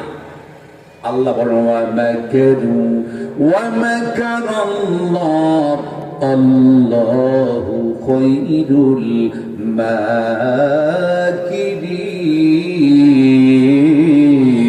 মাকিরিন। তোমরা যতই চক্রান্ত করো না কেন, কৌশলবাজি করো না কেন, আল্লাহ উত্তম কৌশলবাজি। তোমরা দিবে 41 সাল। আল্লাহ বলে না, 41 সাল লাগবে না, 24 সালই ফেরিস। ওই আল্লাহ আছে কি নাই? যতই চেষ্টা করো কেন, আল্লাহ যে চক্রান্ত কৌশল সবকিছু দুর্বল। আল্লাহ ধরে না, কাউকে যদি ধরে কখনো ছাড় দেয় নয়। আল্লাহ আছে কি নাই? এই জন্য আল্লাহ সাবধান করে বললেন, খবরদার। আবার ভাইরা, তাহলে আবু লাহাব পাথর উঠালো, ডেকে বলল, তাব্বা লাগাইয়া মোহাম্মদ, তুমি ধ্বংস হও। নবীকে গালি দিলেন, মুসা নবীকে গালি দিলেন। প্রত্যেকটা নবীকে আগে গালি দেওয়া বলে এরপর নির্যাতন করা হলো। ঠিক এমনি ভাবে আমার বাংলাদেশের যেই সমস্ত ওলামায়ে কেরাম আল্লাহ জমিনে দ্বীন প্রতিষ্ঠার জন্য সংগ্রাম করলো, মিছিল করলো, তাদেরকে একই কায়দা রাজাকার যুদ্ধ অপরাধী বলে গালি দিল। কথা বলেন ঠিক কিনা? এমন ভাবে গালি দিয়েছি, শুধু বাংলাদেশে নয়, গোটা পৃথিবীর মধ্যে। শহীদ আল্লামা দেলোয়ার হোসেন সাইদির মতো কোন আলেম ছিল না। 50টি বছর ধরে কোরআনের দাওয়াত দিল, হাজার হাজার বেধর্মী মানুষ ইসলাম তারা কবুল করলো। সেই সাইদি সাহেবকে তারা বললো যুদ্ধ অপরাধী। এরা হচ্ছে রাজাকার আল বদর, এরা ধর্ম তহিরি, এরাকে তাকে ব্যভিচার হিসাবে তাকে তহমত দিয়েছে। কথা বলেন ঠিক কিনা? আমার ভাইয়েরা, শুধু তাই না, তাকে বিনা কারণে 13টি বছর জেলখানার মধ্যে রাখলো। এরপর দেখা গেল চিকিৎসার নামে হাসপাতালে ঢুকাইয়া ইনজেকশন দিয়ে শহীদ করে দিল। আবার ভাইরা, যারা আল্লামা দেলোয়ার হোসেন সাইদকে বিনা দোষে শহীদ করেছে, আল্লাহর কসম, খাতায় লেখে ওই বাংলাদেশেই তাদের বিচার হবেই হবে। কথা বলেন ঠিক কিনা? আমার দুঃখ লাগে, সাইদি সাহেবকে শহীদ করে দিল। তার জানাজা নামাজে যারাই শরীক হলো, তালিকা করা হলো। তালিকা করে জেল জরিমানা, মিথ্যা মামলা হামলা দেয়া জেলখানার মধ্যে ঢোকালো। এই দেশের সুদখোর, এই দেশের মিথ্যাবাদী, জিনাখোর, চরিত্রহীন লোক মারা যায়, তার জানাজা গেল কোনো আইন হয় না। শ্রেষ্ঠ আলেম যার জন্য কাবার ঘরের দরজা খুলে দেওয়া হয়, ওই লোকটির জানাজায় যাওয়ার কারণে যদি জেল খাটতে হয়, এর চাইতে পৃথিবীতে লাঞ্ছিত জাতি আর কেউ হতে পারে না। কথা বলেন ঠিক কিনা?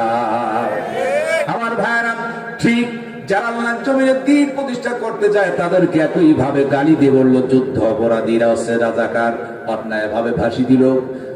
আল্লাহর নবী, তাকেও যখন গালি দেওয়া হলো, গালি দিল আবু লাহাব। এরপর পাথর উঠালেন। পাথর যখন ছুটে মেরেছেন রাসূলের সুন্দর চেহারায় বাম দিকে পাথর লেগে গেল, রক্ত ঝরে গেল, সুন্দর চেহারায় লাল রক্তে রঞ্জিত হয়ে গেছে। ইসলামের প্রাথমিক যুগে সকল সবে মাত্র দাওয়াত দিচ্ছে, এমন সময় নবমুসলিম 2 দিন পূর্বে ইসলাম কবুল করেছে। নবমুসলিম 2 দিন পূর্বে ইসলাম কবুল করেছে। যারা এই দিন কবুল করে, ইসলাম কবুল করে, আমার রব তাদের ঈমান এত মজবুত বানায় দেন। নাম ছিল তারা আবুল হালাব।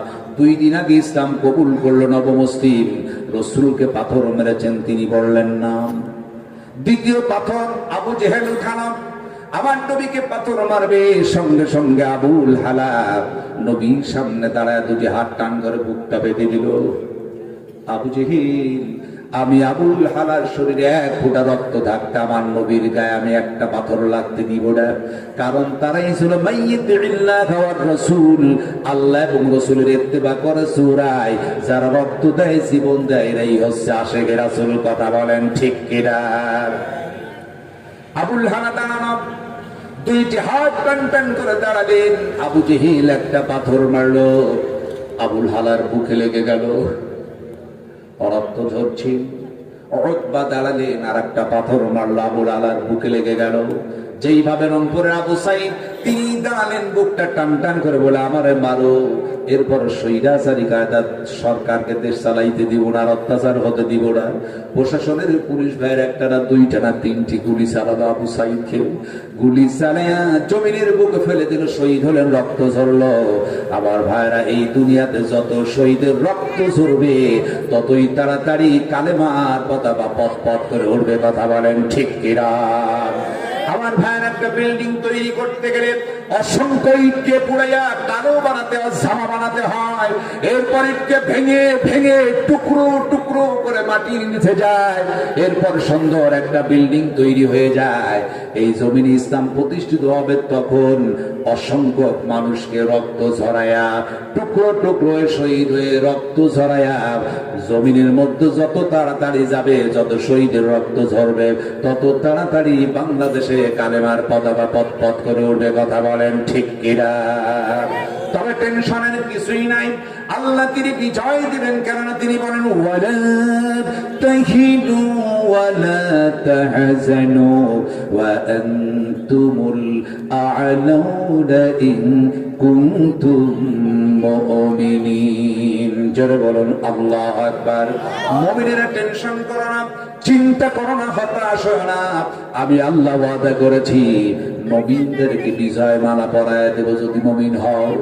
আমরা যদি ইমানদার হতে পারি বিজয় দিবেন আমার আল্লাহ। বিশ্বাস হয় নাকি? বিশ্বাস হয়। ধৈর্য ধরেন, অপেক্ষা করেন, অবশ্যই তিনি আমাদের বিজয় দিবেন। আবুল হালা দাঁড়ালেন। দ্বিতীয় পাথর যখন আসলো, উতবা মেরে দিল, সাইবার একটা পাথর উঠালো। আহারে আবুল হালা, 3টি পাথর বুকের সহিত যখন লাগলো, আবুল হালার পাঁজরের হাড়টি ভেঙে গেল, ভিতরে হাড়, বুকের হাড় ভেঙে ঢুকে গেছে। আবুল হালা দুর্বল। একজন কাফির ছুটে এলো, ওজনের ভারী ওজনের একটা পাথর আবুল হালার মাথা বরাবর ফেলে দিয়েছে। আবুল হালার মাথায় লাগলো, লাগার সঙ্গে সঙ্গে মাথার খুলি উল্টায় গিয়ে মগজ বের হয়ে গেছে। আবুল হালা চাপা পাহাড়ের গোড়ায় তিনি অজ্ঞান হয়ে পড়ে গেলেন। আবু বকর, ওমর, উসমান দৌড়ে এসে আবুল হালার লাশটা বহন করে কাবার চত্বরে চলে গেল। নবমুসলিম আবুল হালা কখনো হুশ কখনো বেহুশ, মগজগুলা বের হয়ে গেছে, কাবার চত্বরে পড়ে আছে। রসুল সামনে দাঁড়ানো, রক্ত ঝরছে। রসুল আফসোস করে বলেন, আল্লাহ, আমার সাহাবে আবুল হালা 2 দিন আগে ইসলাম কবুল করলো, নবমুসলিম, আমাকে এত ভালোবাসে। সামনে দাঁড়িয়ে 2টি হাত তুলে আল্লাহর কাছে দোয়া করে, আল্লাহ, আমার সাহাবে আবুল হালাকে তুমি শহীদের দরজা দিয়ে দাও। সুবহানাল্লাহ। শহীদের দরজা দাও। কারণ কি? শহীদের মৃত্যু এমন মৃত্যু, মরতে দেরি, আল্লাহ জান্নাত পাইতে দেরি দেয়। আর শহীদের মৃত্যুর যন্ত্রণা এত কম, চিমটি কাটার চাইতে যন্ত্রণা বেশি হয় না। সুবহানাল্লাহ। শহীদের যন্ত্রণা চিমটি কাটার চাইতে কম, মরতে দেরি, জান্নাত পাইতে দেরি নাই। কারণ আল্লাহ বলেন, ওয়ালা তাকুলু লিমান ইউকতালু يقتل في سبيل الله أموات بل أحياء ولكن لا تشعرون الله বলেন শোনো ولا تقولوا لمن يقتل في سبيل الله যারা আল্লাহর রাস্তায় নিহত হয় তাদেরকে মারা বলো না বাল আহইয়া বরং তারা জিন্দা যারা শহীদ আর মরতে পারে না তার মানে শহীদের মৃত্যুর মর্যাদা কম না বেশি আমার নবীর দোয়া করছেন আল্লাহ নবমুসলিম আবুল হালাকে শহীদের দরজা দাও নবী আমার লক্ষ্য করে দেখেন আবুল হালা কখনো হুশ কখনো বিড়বিড় করে কি যেন বলে একটু ইশারা করে হুজুর আমার কাছে আসেন নবীজি দৌড় মেরেছেন আবুল হালার মুখে সেই নবী কানটা বিলায় দিলেন আবুল হালা ডেকে বলেন হুজুর সবে মাত্র ইসলাম কবুল করেছে আল্লাহ বলতে বুঝতাম না রসুল বলতে কিছুই বুঝি নাই ইয়া রাসূলুল্লাহ ইসলাম কবুল করলাম মনে এরাদা করেছি যতদিন বেঁচে থাকবো হুজুর আপনার সাথে থাকবো কিন্তু মনে হয় আর বেশি দিন বেঁচে থাকবো না এই মুহূর্তে আমার নাকে জান্নাতের সুঘ্রাণ এসেছে হুজুর আল্লাহ রাব্বুল আলামিন জান্নাতের নাজ নিয়ামত সামনে আল্লাহ তুলে ধরেছে ইয়া রাসূলুল্লাহ আপনি আমার জন্য দোয়া করুন আমার রব আমার আল্লাহ যে এমন একটা জান্নাত দেয় যেই জান্নাতে হুজুর যেন আমি আপনার খেদমতটুকু করতে পারি সুবহানাল্লাহ নবীজি আমার দুই হাত তুলে বলতেন আল্লাহ আমার সাহাবী আবুল হালাকে এমন একটা জান্নাত দাও যেই জান্নাতের মধ্যে যেন আমার আবুল হালা যেন আমার খেদমতটা করতে পারে আমার পাশাপাশি থাকতে পারে জোরে সুবহানাল্লাহ এই হলো সাহাবীদের অবস্থা জীবন দেয় রক্ত দেয় বাড়ি ছাড়ে ঘর ছাড়ে সব কিছু ছেড়ে দিয়ে ওরা রসুলের খেদমত করে আল্লাহ রসুলের পথে থাকে আল্লাহ জমিনের দিন প্রতিষ্ঠার জন্য কাজ করেছে সাহাবীরা কথা বলেন ঠিক কিনা এই জন্য আল্লাহ পাক বলেন ওয়াবাইতিল্লাহা ওয়ার রাসূল ফাউলাইকা মাআল্লাযীনা আনআমাল্লাহ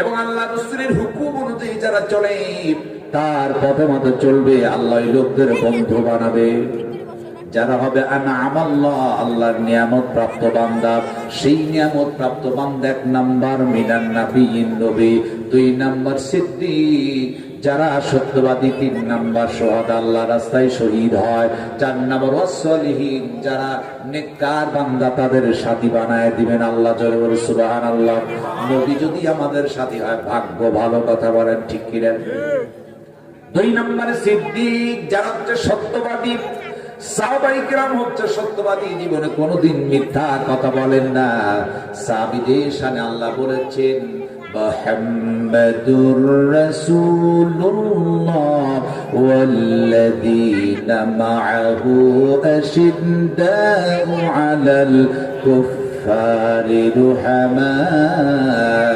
বাইনাহুম জোরে বলুন আল্লাহু আকবার আমার আল্লাহ বলেন মুহাম্মাদুর রাসূলুল্লাহ মুহাম্মদ সাল্লাল্লাহু আলাইহি ওয়াসাল্লাম আল্লাহর রাসূল ওয়াল্লাযীনা মাআহু তার সহিত যারা আছে এখানে হুদ আর সাহাবীদেরকে বুঝালেন আর আল্লাহ বললেন সাহাবীরা কেমন এদের গুণ ছিল দুইটা এক নাম্বার আশিদ্দাউ আলাল কুফার এরা কাফের মুশরিকদের প্রতি কঠোর ছিলেন অন্যায়ের প্রতিবাদ করেছেন ডাইরেক্ট অ্যাকশন অন্যায় দেখলে প্রতিবাদ করতেন কারণ সাহাবীদের ঈমান ছিল মজবুত কথা বলেন ঠিক কিনা আমরা কিন্তু অন্যায় প্রতিবাদ করতে পারি না কারণ কি ঈমান আমাদের দুর্বল কিন্তু সাহাবের ডাইরেক্ট অ্যাকশন প্রতিবাদ করেছেন আল্লাহু আকবার কারণ কি এক একজন সাহাবী তাদের ঈমান এত মজবুত ছিলেন সাইয়্যিদিনা হযরত বেলাল মানুষ ছিল কালো কুচ্ছিত দিলটা ছিল সাদা থপথপে সুবহানাল্লাহ জিবিলাল ভাঙ্গা ভাঙ্গা কণ্ঠে আশহাদু স্মরণ করতে পারতো না সাধু বলতো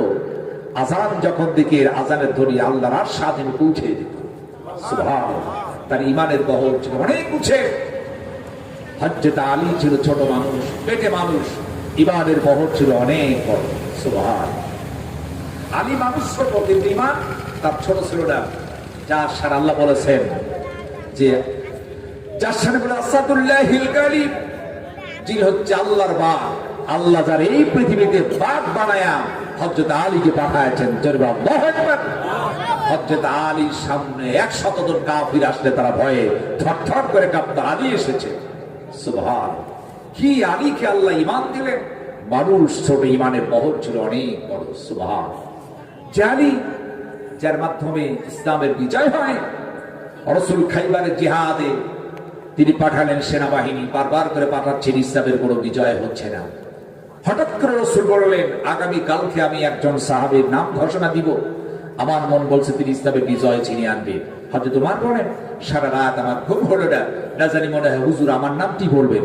সকাল হয়ে গেল, ফজরের পর রাসূল ডাকতে বললেন, আমি একজন সাহাবীর নাম ঘোষণা করছি, তিনি ইসলামের বিজয় ছিনিয়ে আনবেন। তিনি আর কেউ নয়, তিনি হচ্ছেন আমার সাহাবী হযরত আলী। জোরে বলো আল্লাহু আকবার। একজন সাহাবী পাশ থেকে বললেন, হুজুর আলীর কথা বলছেন, আলী তো বিজয় করতে পারবে না। বলে কেন?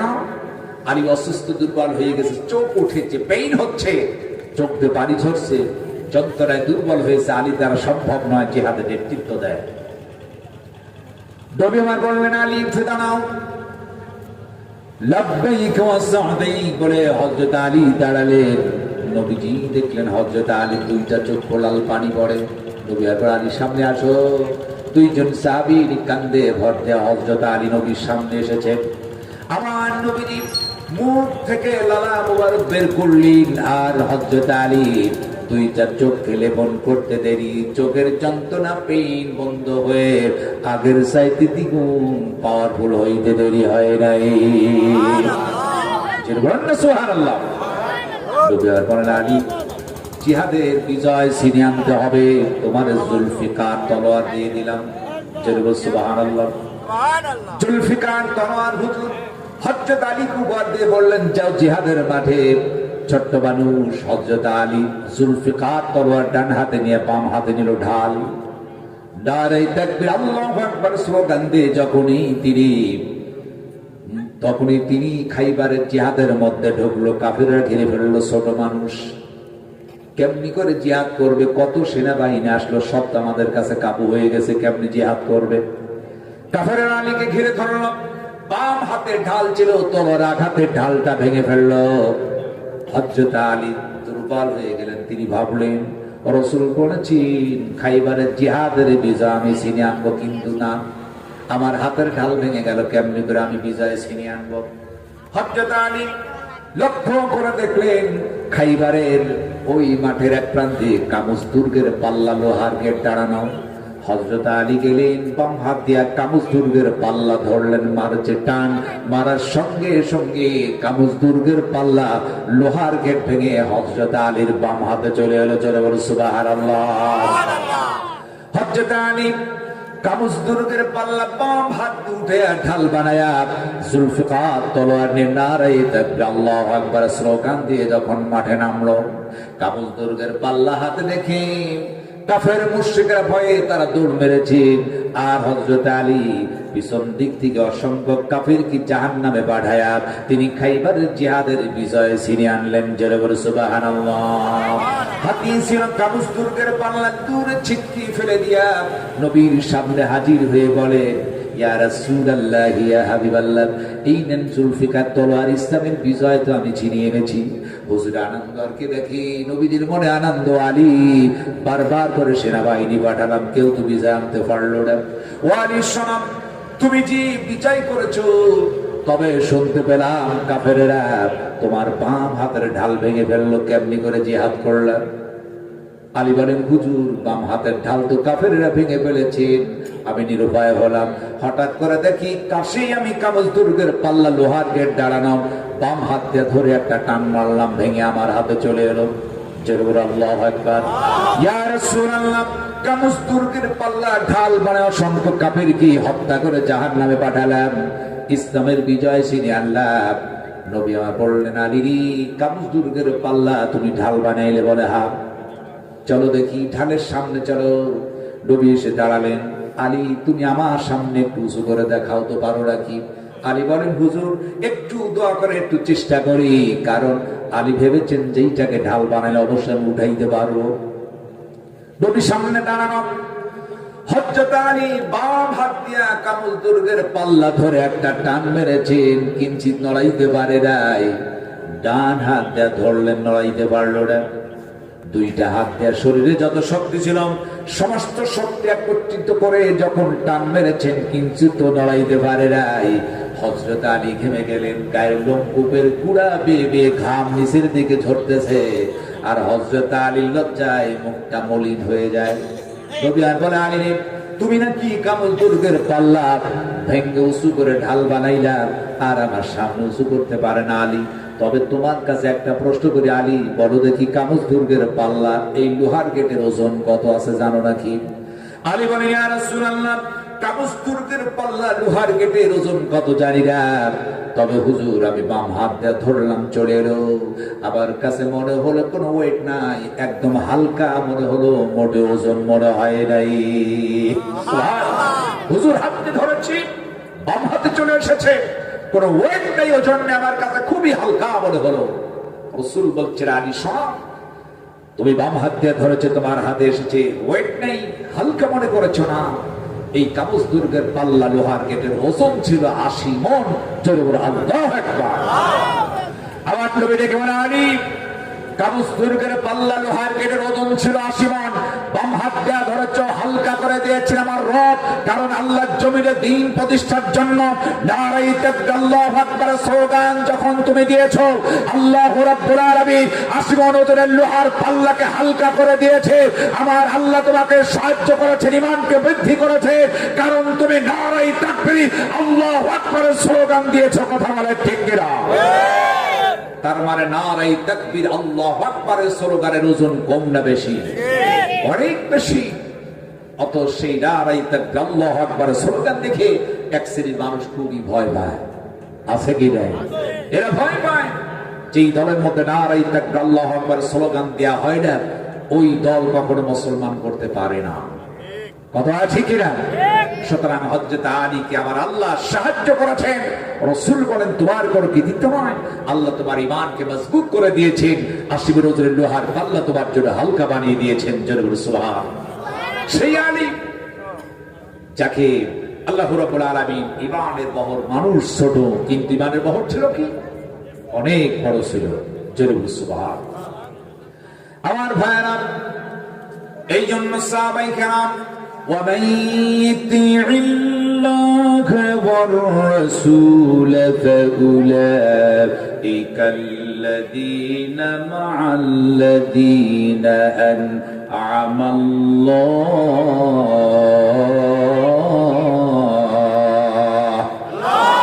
যারা আল্লাহ এবং রাসূলের ইত্তেবা করবে, আল্লাহ তাদের বন্ধু বানাবেন, যারা হচ্ছে আল্লাহর নিয়ামত প্রাপ্ত বান্দা। জোরে বলো সুবহান। এক নম্বর হবে মিলাদ নবী নবী, 2 নম্বর হবে সিদ্দিক, যারা হচ্ছে সত্যবাদী, অর্থাৎ সাহাবায়ে কেরাম। সাহাবীরা কখনো মিথ্যা কথা বলেন নাই, তারা ছিলেন সত্যবাদী। কথা বলে ঠিক কিনা? আমার রাসূল গেলেন মেরাজ থেকে এসে বললেন, ফজরের নামাজের পর কাবার চত্বরে দাঁড়ানোর সামনে আবু জেহেলকে বলছে, আবু জেহেল, গত রাত্রির কিছু অংশ আমি মেরাজে গেলাম, 7 আকাশ পাড়ি দিয়া, সিদরাতুল মুনতাহা পাড়ি দিয়া আমি চলে গেলাম, আল্লাহর সাথে দেখা হলো, আমি আরশ আযীম দেখলাম, জান্নাত দেখলাম, জাহান্নাম দেখলাম, এইটা সেইটা দেখা আমি আবার আসলাম জামাতে ফজরের নামাজ পড়ে, এখনই তোমার সামনে দাঁড়ানো। আবু জেহেল বলল, খাইছি রে, শুনেছি মুহাম্মদ বিন আব্দুল্লাহ পাগল, আজকে দেখলাম বড্ডই পাগল। রাতের কিছু অংশে 7 আকাশ পাড়ি দিয়া, সিদরাতুল মুনতাহা পাড়ি দিয়া, জান্নাত, জাহান্নাম, লৌহ কলম, মাহফুজ, অনেক কিছু দেখা এসে ফজরের নামাজ পড়ে এসে আমার সামনে বলছে মস্ত বড় পাগল। আবার রাসূল কি পাগল ছিলেন? সে বলেন, পাগল মোহাম্মদ, আমি কি তোমার এই কথা চতুর্দিকে প্রচার করে দেব? আবু জেহেল ভেবেছে, আমি যদি এই কথা বলি, লোকেরা মোহাম্মদকে পাগল বলে, যে কয়েকজন রাসূলের অনুসারী আছে, তারা মোহাম্মদকে ঘৃণা করে সব চলে যাবে। রাসূল বলে, হ্যাঁ, আমার এই কথা সব জায়গাতে প্রচার করো। আবু জেহেল ভাবলো, সবচাইতে ঘনিষ্ঠ ব্যক্তি হচ্ছে আবু বকর। আবু বকরের কাছে বললে আবু বকর দল ছেড়ে দিবে, তিনি যদি চলে যায় সবকে খসিয়ে ফেল, মুহাম্মদ বিন আব্দুল্লাহ একাকী হয়ে যাবে। দৌড় মেরে আবু বকরের কাছে গিয়ে বলছে, আবু বকর শুনেছ? বলে, কি হয়েছে? মুহাম্মদ বিন আব্দুল্লাহ মস্ত বড় পাগল, শুনেছি, আজকে চোখে দেখলাম। তিনি নাকি গত রাত্রে গিয়েছেন, 7 আকাশ পাড়ি দিলেন, সিদরাতুল মুনতাহা পাড়ি দিয়ে তিনি জান্নাত দেখলেন, জাহান্নাম দেখলেন, আরশ আযীম, লৌহ কলম, এইটা সেইটা সব দেখে এসে জামাতে ফজরের নামাজ পড়ে আমার সামনে দাঁড়ালো। বলো তো তিনি পাগল না? হযরত আবু বকর বলছে, রাসূল কি সত্যিই বলেছে? বলে, হ্যাঁ, চলো রাসূলের কাছে গিয়ে শুনি আসলে তোমার কথা ঠিক কিনা। তিনি খুব খুশি হলেন, চলো যাই। ও বুঝে ফেলেছে সামনে বল মোহাম্মদ অস্বীকার করবে না, কারণ ভালোভাবে জানি মোহাম্মদ সত্যবাদী, কোনোদিন মিথ্যা বলবে না, এটা ওদের বিশ্বাস ছিল। আমার নবীর সামনে এলাম, হযরত আবু বকর বলে ইয়া রাসূলুল্লাহ, আপনি কি এই বলেছেন? হুজুর বললেন হ্যাঁ আবু বকর, সত্যই আমি বলেছি। সঙ্গে সঙ্গে আবু বকর বললেন সাদাকতা ইয়া রাসূলুল্লাহ, আপনি যা বলেছেন সত্য বলেছেন। সুবহানাল্লাহ। আবার আল্লাহ খুশি হয়ে বললেন আবু বকর রে, তোর নামের লকব দিলাম সিদ্দিক, শুধু সত্যবাদী না, আজ থেকে তুই চরম সত্যবাদী। জোরে বল সুবহানাল্লাহ। আবু জেহেল দেখলো সর্বনাশ, উল্টা হলো।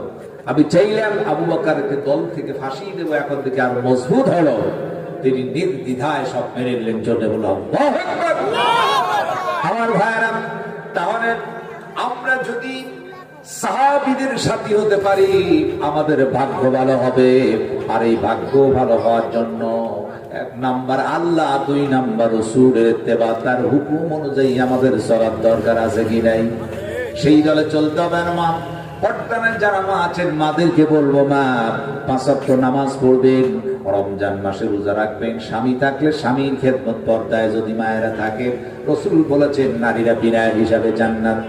আমার মাদেরকে বলবো মা নামাজ পড়বেন সময় মতো। রমজানের রোজার কথা মাদেরকে বলতে হবে না, কারণ মারা রোজাতে পড়ু একটাও নফল রোজা ছাড়ে না। কথা বলেন ঠিক কিনা? আমার মা দেখেন তারা কেমনি খেদমত করেছেন। হযরত আলীর স্ত্রী ছিল ফাতেমা, জান্নাতের যিনি সরদার, জান্নাতের সর্দানি হওয়ার পর স্বামীর খেদমত এমন ভাবে করেছেন। সুবহানাল্লাহ। হযরত আলী দরজার সামনে দাঁড়ায় সালাম করলেন, আসসালামু আলাইকুম ওয়া রাহমাতুল্লাহ। তার স্ত্রী ফাতেমা দৌড় মেরেছেন, জবাব দিল ওয়া আলাইকুম আসসালাম। দরজা খুলে দিতে গিয়ে ফাতেমা ঠাস করে পড়ে গেছেন। হযরত আলী তারে উঠালো, চমা খাইলেন, আদর করলেন, আমার জান, আমার প্রাণ, আমার প্রিয়তম, আমার সহধর্মিণী ফাতেমা। দৌড়ে এসে দরজা খুলতে গিয়ে তুমি পড়ে গেছো, অনেক কষ্ট হয়েছে। ফাতেমারে আসতে এসেই তো তুমি দরজা খুলতে পারতে। ফাতেমা ডেকে বলে, প্রাণের স্বামী আলী, আপনি কি জানেন না আমার বাবা বিশ্ব নবীজি বলেছেন যে স্ত্রী তার স্বামীর খেদমতের জন্য প্রেম ভালোবাসায় তার সম্মানের সম্মানার্থে খেদমতের আশায় ঘরের দরজা খুলে দিবে, আল্লাহ রাব্বুল আলামিন ওই স্ত্রীর জন্য জান্নাতের দরজা খুলে দিবে। সুবহানাল্লাহ। জান্নাতের সর্দানি ফাতেমা জান্নাত পাওয়ার আশায় দৌড় মেরে দরজা খুলে দেয়। আর আমাদের স্ত্রী আছে, ডাকতে ডাকতে পাশের বাড়ির লোকের ঘুম ভেঙে যায়, আমার স্ত্রী ঘুম ভাঙে না। কথা বলে ঠিক কিনা? আমাদের বাড়িতে খাদিজা, আয়েশা, রহিমা আছে কি নাই?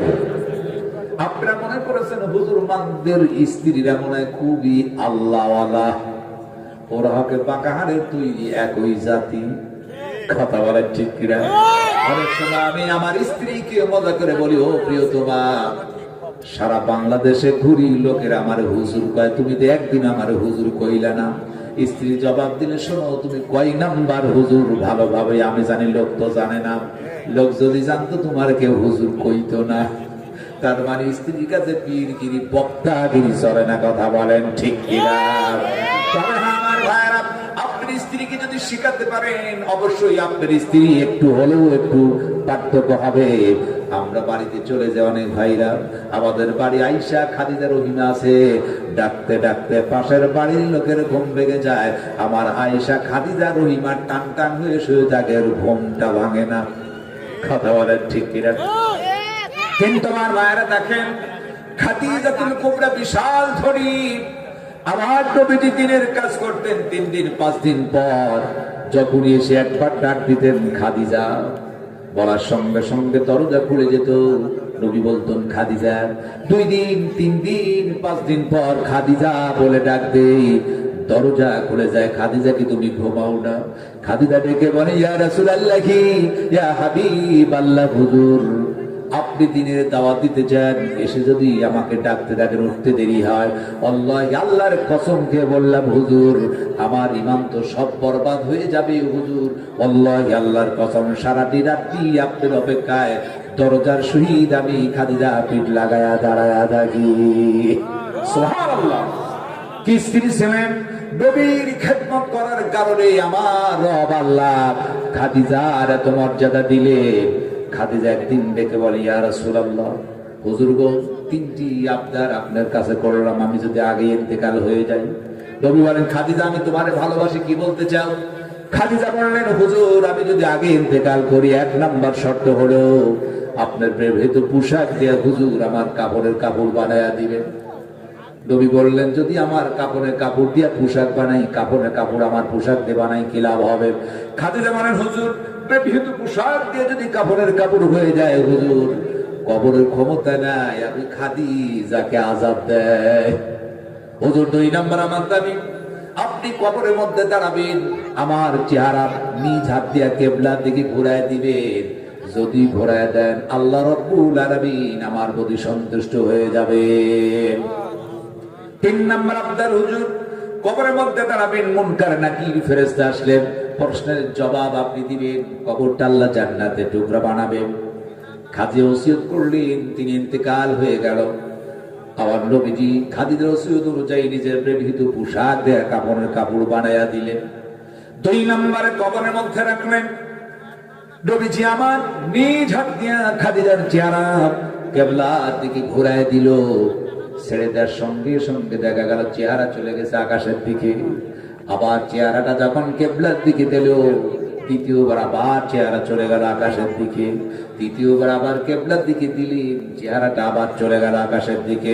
নবীজি দুইটা হাত তুলে বললেন, আল্লাহ আমার খাদিজার প্রতি কি তুমি রাগ করেছো নাকি? একবার নয় তিনবার তার চেহারা কিবলার দিকে দিলাম, কেন চেহারাটা আকাশের দিকে চলে যায়? আমার রব আমার আল্লাহ মেসেজ করলেন, হাবিব হাত নামান, দোয়া করতে হবে না। খাদিজা আপনার খেদমত করার কারণে আমি আল্লাহ খাদিজার প্রতি এত সন্তুষ্ট হয়েছি গো হাবিব। আপনার স্ত্রী খাদিজার চেহারাটা দুনিয়ার কিবলার দিকে থাকতে পারে না, আমি আল্লাহ আরশে আজিম ডাইরেক্ট আমার দিকে তার চেহারাটা ঘোরায়া দিলাম। আমার মা খাদিজার কি মর্যাদা হলো! নবীজি তিনি কবরের মধ্যে দাঁড়ানো, মুনকার নাকিরের প্রশ্নের জবাব দিবে, আসে না দীর্ঘ সময় নবী দাঁড়ানো। আল্লাহ বললেন, হাবিব আপনি উঠুন, কিয়ামত পর্যন্ত থাকলেও ফেরেশতা আসবে না। আমি খাদিজাকে এত ভালোবাসি আমার বন্ধু। মুনকার নাকির যদি চলে আসে, প্রয়োজন হলে আমি আল্লাহ মুনকার নাকিরের প্রশ্নের জবাব নিজেই দিয়ে দেবো। চলে বলে সুবহানাল্লাহ। এই জন্য আমার মা খাদিজাতুল কুবরা দুইটি কাজ, এক নাম্বার শর্ত অর্থ দিনের কাজে দিলেন, দুই নাম্বার স্বামী খেদমত করার কারণে স্বয়ং আল্লাহ খাদিজাকে সালাম দিয়ে দিলেন। জোরে বলে সুবহানাল্লাহ।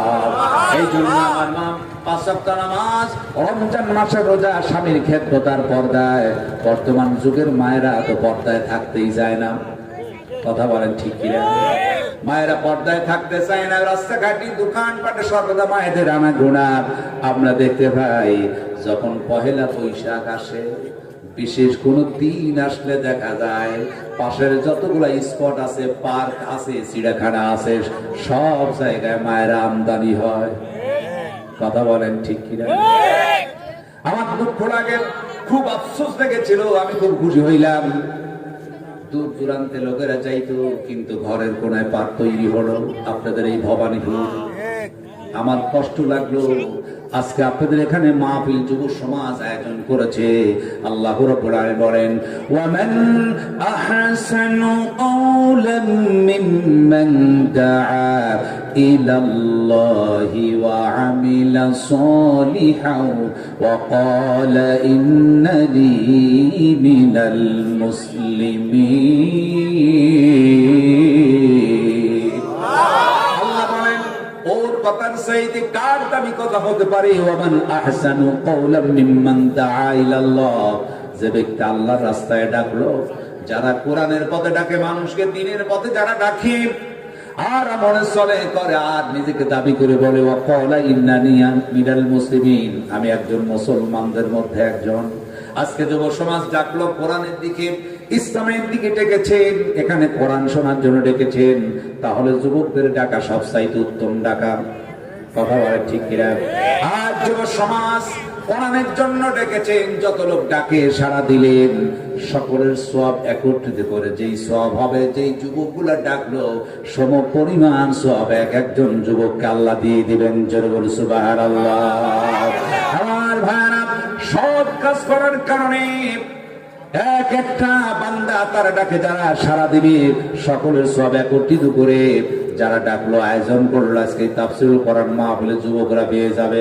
প্রজ্ঞান্তরে যখন কোন সিনেমা, গান বাজনা, ফাহিশা কাজের জন্য কাউরে ডাক দেয়, যত মানুষ আসবে অপকর্ম করবে, সমস্ত গুণাগুলো এক জায়গায় করো, এই মালিকের মাথায় উঠায় দিবে। কথা বলেন ঠিক কিনা? এই যে আপনাদের এই পার্ক, আপনাদের এই ভবানীর পার্ক যিনি তৈরি করেছেন, ওই পার্কের যিনি মালিক, হাজার হাজার মানুষ আসলো, অপকর্ম করলো, যত গুনাহ হলো সব মালিকের মাথায় আল্লাহ চাপায় দিবেন। কথা বলে ঠিক কিনা? একটা যদি মিথ্যা কথা হয় জিহ্বা কেটে দেবেন। হাদিস রাসূল বলেছেন। কে বলেছেন? আমার ভাইরা, পার্কের মধ্যে যারা আসে তারা কখনো ভালো কাজ করতে পারে না। কথা বলেন ঠিক কিনা? যারা পার্কে আসে একবার বেপরদা হয়। এরপরে এই ভবানীপুর পার্কের যে কীর্তিকলাপ হয়েছে, দীর্ঘদিন ধর্ষণ হলো, আল্লাহি আল্লাহর কসম ওখানে গজব পড়ার উপযুক্ত হয়েছিল। কথা বলেন ঠিক কিনা? আমি যেই দিন মিডিয়ার মধ্যে দেখলাম এই পার্কের বিরুদ্ধে এলাকার লোকেরা দাবি তুলেছে, ঝাঁটা বারুদ মিছিল মাহপুরের পর্যন্ত উঠল, আমি ওয়েলকাম জানিয়েছিলাম, কিন্তু বেশি শক্তির দ্বারা তাদেরকে রাখা হয়েছিল দুর্বল করে। আজকে আমি অন্তরস্থল থেকে মোবারক জানাই এই যুব সমাজকে, এলাকার মানুষকে, আপনি একটা খারাপ কাজ উৎখাত করার জন্য আল্লাহ বলেছেন সংগ্রাম করো, যুদ্ধ করো, লড়াই করো, যতক্ষণ পর্যন্ত সমাজ থেকে ফিতনা ফাসাদ দূর না হয়। আপনারা লড়াই করেছেন খারাপ কাজকে বন্ধ করার জন্য, আজকে এই খারাপ কাজ বন্ধ হয়ে গেছে। কথা বলেন ঠিক কিনা? এটাকে ধরে সাফ করে দেওয়া হয়েছে, কারণ এর মাধ্যমে এখানে যে কাজকর্মগুলো হচ্ছিল, চরিতার্থ কাজ, এত জঘন্য কাজ, যে একটা মেয়ে মানুষ এইটাকে মেনে নিতে পারেন নাই। আরে আল্লাহর আরশ আজিম চেপে যায় যেখানে ধর্ষণ হয়। কথা বলে ঠিক কিনা? আপনি এখানে পার্কের নামে যে অপকর্ম করতেছিলেন, যা জাতির কাছে সব উন্মুক্ত হয়ে গেছে। কথা বলে ঠিক কিনা? ওখানে কি হতো গোপন সব ফ্লাশ হয়ে গেছে। সুতরাং গোটা বাংলাদেশের যেখানে পার্ক আছে, যত মানুষ গিয়ে সেখানে অপকর্ম করবে, এই মালিকের সব গুণা তার মাথার উপর চাপবে। আমরা খারাপ কাজে যাইবো না ইনশাআল্লাহ। যত ভালো কাজে থাকবেন, যত লোক ওই ভালো কাজে যোগ দেবে, সকলে সওয়াব আপনারা পেয়ে যাবে। আমি আপনাদের কাছে বিনীত অনুরোধ জানাই, আসুন, রাত যেহেতু অনেক হয়ে গেছে, ইতিমধ্যেই 12টা 18 বাজে, আমি শেষের দিকে চলে যাই। অল্প সময়ের মধ্যে দোয়া করবে ইনশাআল্লাহ। আমি বলেছিলাম ওমাইয়িতিল্লাহ ওয়া রাসূল, যারা কি করেন আল্লাহ এবং রাসূলের ইত্তেবা করবে, আল্লাহ বলেন ফাউলাইকা মাআল্লাযীনা আনআমা আল্লাহ, আল্লাহ তাদের বন্ধু বানাবেন। সেই বন্ধুগুলো হচ্ছে আল্লাহ পাকের নিয়ামত প্রাপ্ত বান্দা। 1 নাম্বার নবীগণ সাথী হয়ে যাবে, বন্ধু হবে। 2 নাম্বার সিদ্দিক সাহাবায়ে কেরাম হবে। 3 নাম্বার শুহাদা, আল্লাহ রাস্তায় যারা শহীদ হয় তারা বন্ধু হয়ে যাবে। সুবহানাল্লাহ। 4 নাম্বার হচ্ছে নেককার বান্দা, যারা হচ্ছে আল্লাহওয়ালা, তারা বন্ধু হয়ে যাবে। আমরা বন্ধু বানাবো যারা নামাজি, আমরা বন্ধু বানাবো যারা পরহেজগার মুত্তাকি আল্লাহওয়ালা, আমরা তাদেরকে বন্ধু হিসাবে মেনে নেব। কথা বলে ঠিক কিনা? আজ থেকে হেরোইন খোর, আজ থেকে ব্যভিচার, মিথ্যাচার, দুর্চরিত্র লোকদের সহিত উঠা বসা করবো না, তাহলে আপনার চরিত্র ভালো হবে। আর এর জন্য সমাজের সব চাইতে বেশি মূল্য দিয়েছে সমাজের তরুণ আর যুবক। তরুণ আর যুবকের মাধ্যমে দিয়ে ইসলাম এই দেশে প্রতিষ্ঠিত হয়েছে। কথা বলা ঠিক কিনা? একজন তরুণ আর যুবক তারাই পারে সমাজ থেকে দুর্নীতি, সন্ত্রাসী, চাঁদাবাজি, জিনাখোর, ব্যভিচার, ইয়াবা, ফেন্সিডিল, মদ, গাঁজা সবকিছু বন্ধ করে দিতে পারে। এই জন্য তরুণদেরকে বলবো, যুবকদেরকে বলবো, নেশাগ্রস্ত ছেড়ে দাও, আল্লাহর কোরআনের কাছে আসো, চরিত্র ভালো হবে, তোমাদের দ্বারাই সুন্দর একটি সমাজ তোমরা উপহার দিতে পারবে। আজকে আমি দোয়া করছি আল্লাহ পাক এই ভবানীপুর যুব সমাজ এরা যেন নেতৃত্ব দিতে পারে, এদের দ্বারা সমাজ সুন্দর সমাজ হবে। দেশ থেকে যত অন্যায় কাজ সবকিছু মূলোৎপাট করার জন্য তারাই নেতৃত্ব দেবে এই যুব সমাজ। অথবা ঠিক না? আপনাদের ছেলেরা যদি এই দেশ থেকে খারাপ কাজ দূর করার জন্য যখন তারা তাদের মাথা উঁচু করে দাঁড়াবে, আমার বিশ্বাস সমস্ত মানুষ যুবকদের পিছনে দাঁড়িয়ে যাবে, যেদের তারা তো ভালো কাজ হচ্ছে। তারা যদি বলে আমার এই গ্রামের মধ্যে কোনো ফেন্সিডিল ব্যবসায়িক থাকতে দেওয়া হবে না, তারা যদি রুখে দাঁড়ায়, সমস্ত মুরব্বী বাবাজিরা তারা তাদের ওয়েলকাম জানাবে, বাবা তুমি ভালো কাজ করেছো, আমরা তোমাদের সহিত আছি, তোমরা যাও, এই দেশের কোনো ফেন্সিডিল ইয়াবা মদখোরাত্তা নিষাদর মাদকাসক্তর কোনো কেউ থাকবে না, ব্যবসাও করতে দিব না, এখানে কোনো খারাপ কাজ হতে দেওয়া যাবে না। উদ্যোগ যদি নেওয়া যায়, এই ভবানীপুর গ্রামটার চরিত্রবান হয়ে যাবে, দেশের ছেলেরা লেখাপড়া করবে, তারা চাকরি করবে, ব্যবসা করবে, চরিত্রবান হবে, তারা আল্লাহওয়ালা হয়ে যাবে। আল্লাহ পাক তুমি এই গ্রামের প্রতি খাস রহমত নাজিল করো, সকলে বলো আমিন। আমার মা বোনদেরকে বলছে, আমার মায়েরা আপনারা পর্দায় থাকেন, স্বামীর খেদমত করেন, ৫ ওয়াক্ত নামাজ পড়েন, রমজান মাসে রোজা রাখেন। আমি আরেকটি কথা বলবো, আসসালামু ক্বাবলাল কালাম, রাসূল বলেছেন কথাবার্তার পূর্বে তোমরা সালাম দাও। সালামের মধ্যে আল্লাহ রহমত, বরকত, শান্তিতে ভরপুর করে দেয়। এই সালামটা বাড়ির মধ্যে চালু করতে হবে। স্বামী স্ত্রীর মধ্যে, ছেলে মেয়ের মধ্যে সালাম কালাম যদি শুরু করে দেন, বাড়িটা জান্নাতের টুকরা হয়ে যাবে। সুবহান। আপনি আপনার স্ত্রীকে সালাম দেবেন, স্ত্রী আপনাকে সালাম দেবে, তার শান্তিতে পরিণত হবে। কিন্তু সালাম কালাম তো নাই। অনেক ফ্যামিলিতে আছে স্বামীর স্ত্রীর মধ্যে ঝগড়া বিভেদ আছে কি নাই? কারণ ইসলাম নাই, যার কারণে শান্তি নাই, স্বামী স্ত্রীর অমিল, স্বামী স্ত্রীর মধ্যে দ্বন্দ্ব থাকে, ওই বাড়িতে জাহান্নামের টুকরা হয়ে যায়। কথা বলা ঠিক কি না? অনেক সময় দেখিস অনেক স্ত্রী আছে স্বামী স্ত্রীর কথা কয় না, বিছানায় যাওয়ার পর আর এক দিক হয়ে শুয়ে থাকে, 3টি জায়গায় শয়তান ভর করে। তার মধ্যে স্বামী স্ত্রী যখন 2 দিক হয়ে শুয়ে পড়ে, মাঝখানে শয়তান ঢুকে একটু উকালতি করে। স্ত্রীকে বলে, শোনো খবরদার তুমি কথা বলবে না, তোমার স্বামী আগে কথা তোমার বলার দরকার নাই, তোমার কোনো ঠেকা নাই, ঠেকা তোমার স্বামী। আবার স্বামীকে অস্বস্তি দিয়ে বললো, খবরদার তুমি তো স্বামী, তোমার কিছু দরকার, স্ত্রী তোমার পায়ে বলবে, কথা বলো না। 2 জনকে বলিয়া মাঝখান দিয়ে বিভেদ তৈরি করে দেয়। আবার মাঝে মাঝে আমি দেখি, আমার কাছে ভালো লাগে, অনেক স্ত্রী স্বামীর দিকে শয় না, উল্টা দিকে থাকে। কারণ কি? এর একটা কারণ আছে, সারাদিন বিড়িটাকে দুর্গন্ধ, মুখটা সামনে দিতে পারে। কথা আছে কিনা?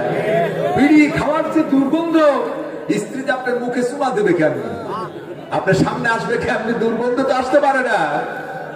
খবরদার, বিড়ির গন্ধে আল্লাহ রহমতের ফেরেশতা পর্যন্ত আসে না। ফেরেশতা যেখানে আসে না, সেখানে স্ত্রী থাকার প্রশ্নই আসে না। আপনার বিড়ি খাওয়া বাদ দিয়ে দেন, এর মধ্যে কি লাভ আছে? অনেক মানুষ বিড়ি খায়, হারে জম্মের খাওয়া, একটা ফেলে আর একটা লাগায়, এর মধ্যে কি মজা আছে আল্লাহ ভালো জানে। বিড়িতে অর্থ নষ্ট, এরপর ঘোড়া, মুখে দুর্গন্ধ, অনেক দিক দিয়ে ক্ষতি, এরপর বিভিন্ন রোগের কারণ হচ্ছে বিড়ি। অনেক মানুষ বাথরুমে বসে খায়, জম্মের খাওয়া খায়, বাথরুমে গেলে গন্ধ। যদি বলে বিড়ি খায় না গেলে বেশি কথা কইও না, মাখায় খাবো। কিন্তু আবার ভাইরা, বিড়ি খাবেন না, এটা ছেড়ে দিবেন। মুখে দুর্গন্ধ, আপনার স্ত্রী কষ্ট হয়।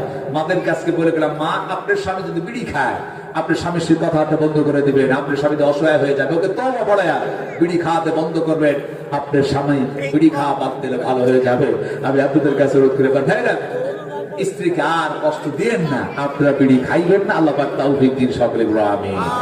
আর কখনো স্ত্রীদেরকে আপনারা অযথায় মারধর করবেন না। অনেক স্বামীরা আছে কথায় কথায় পিটায় স্ত্রীদের, যদি একটু ঝাল বেশি হয়েছে, ওরে মার এত ঝাল হইল কে, লবণ কম হয়েছে তমনি পিটুনি।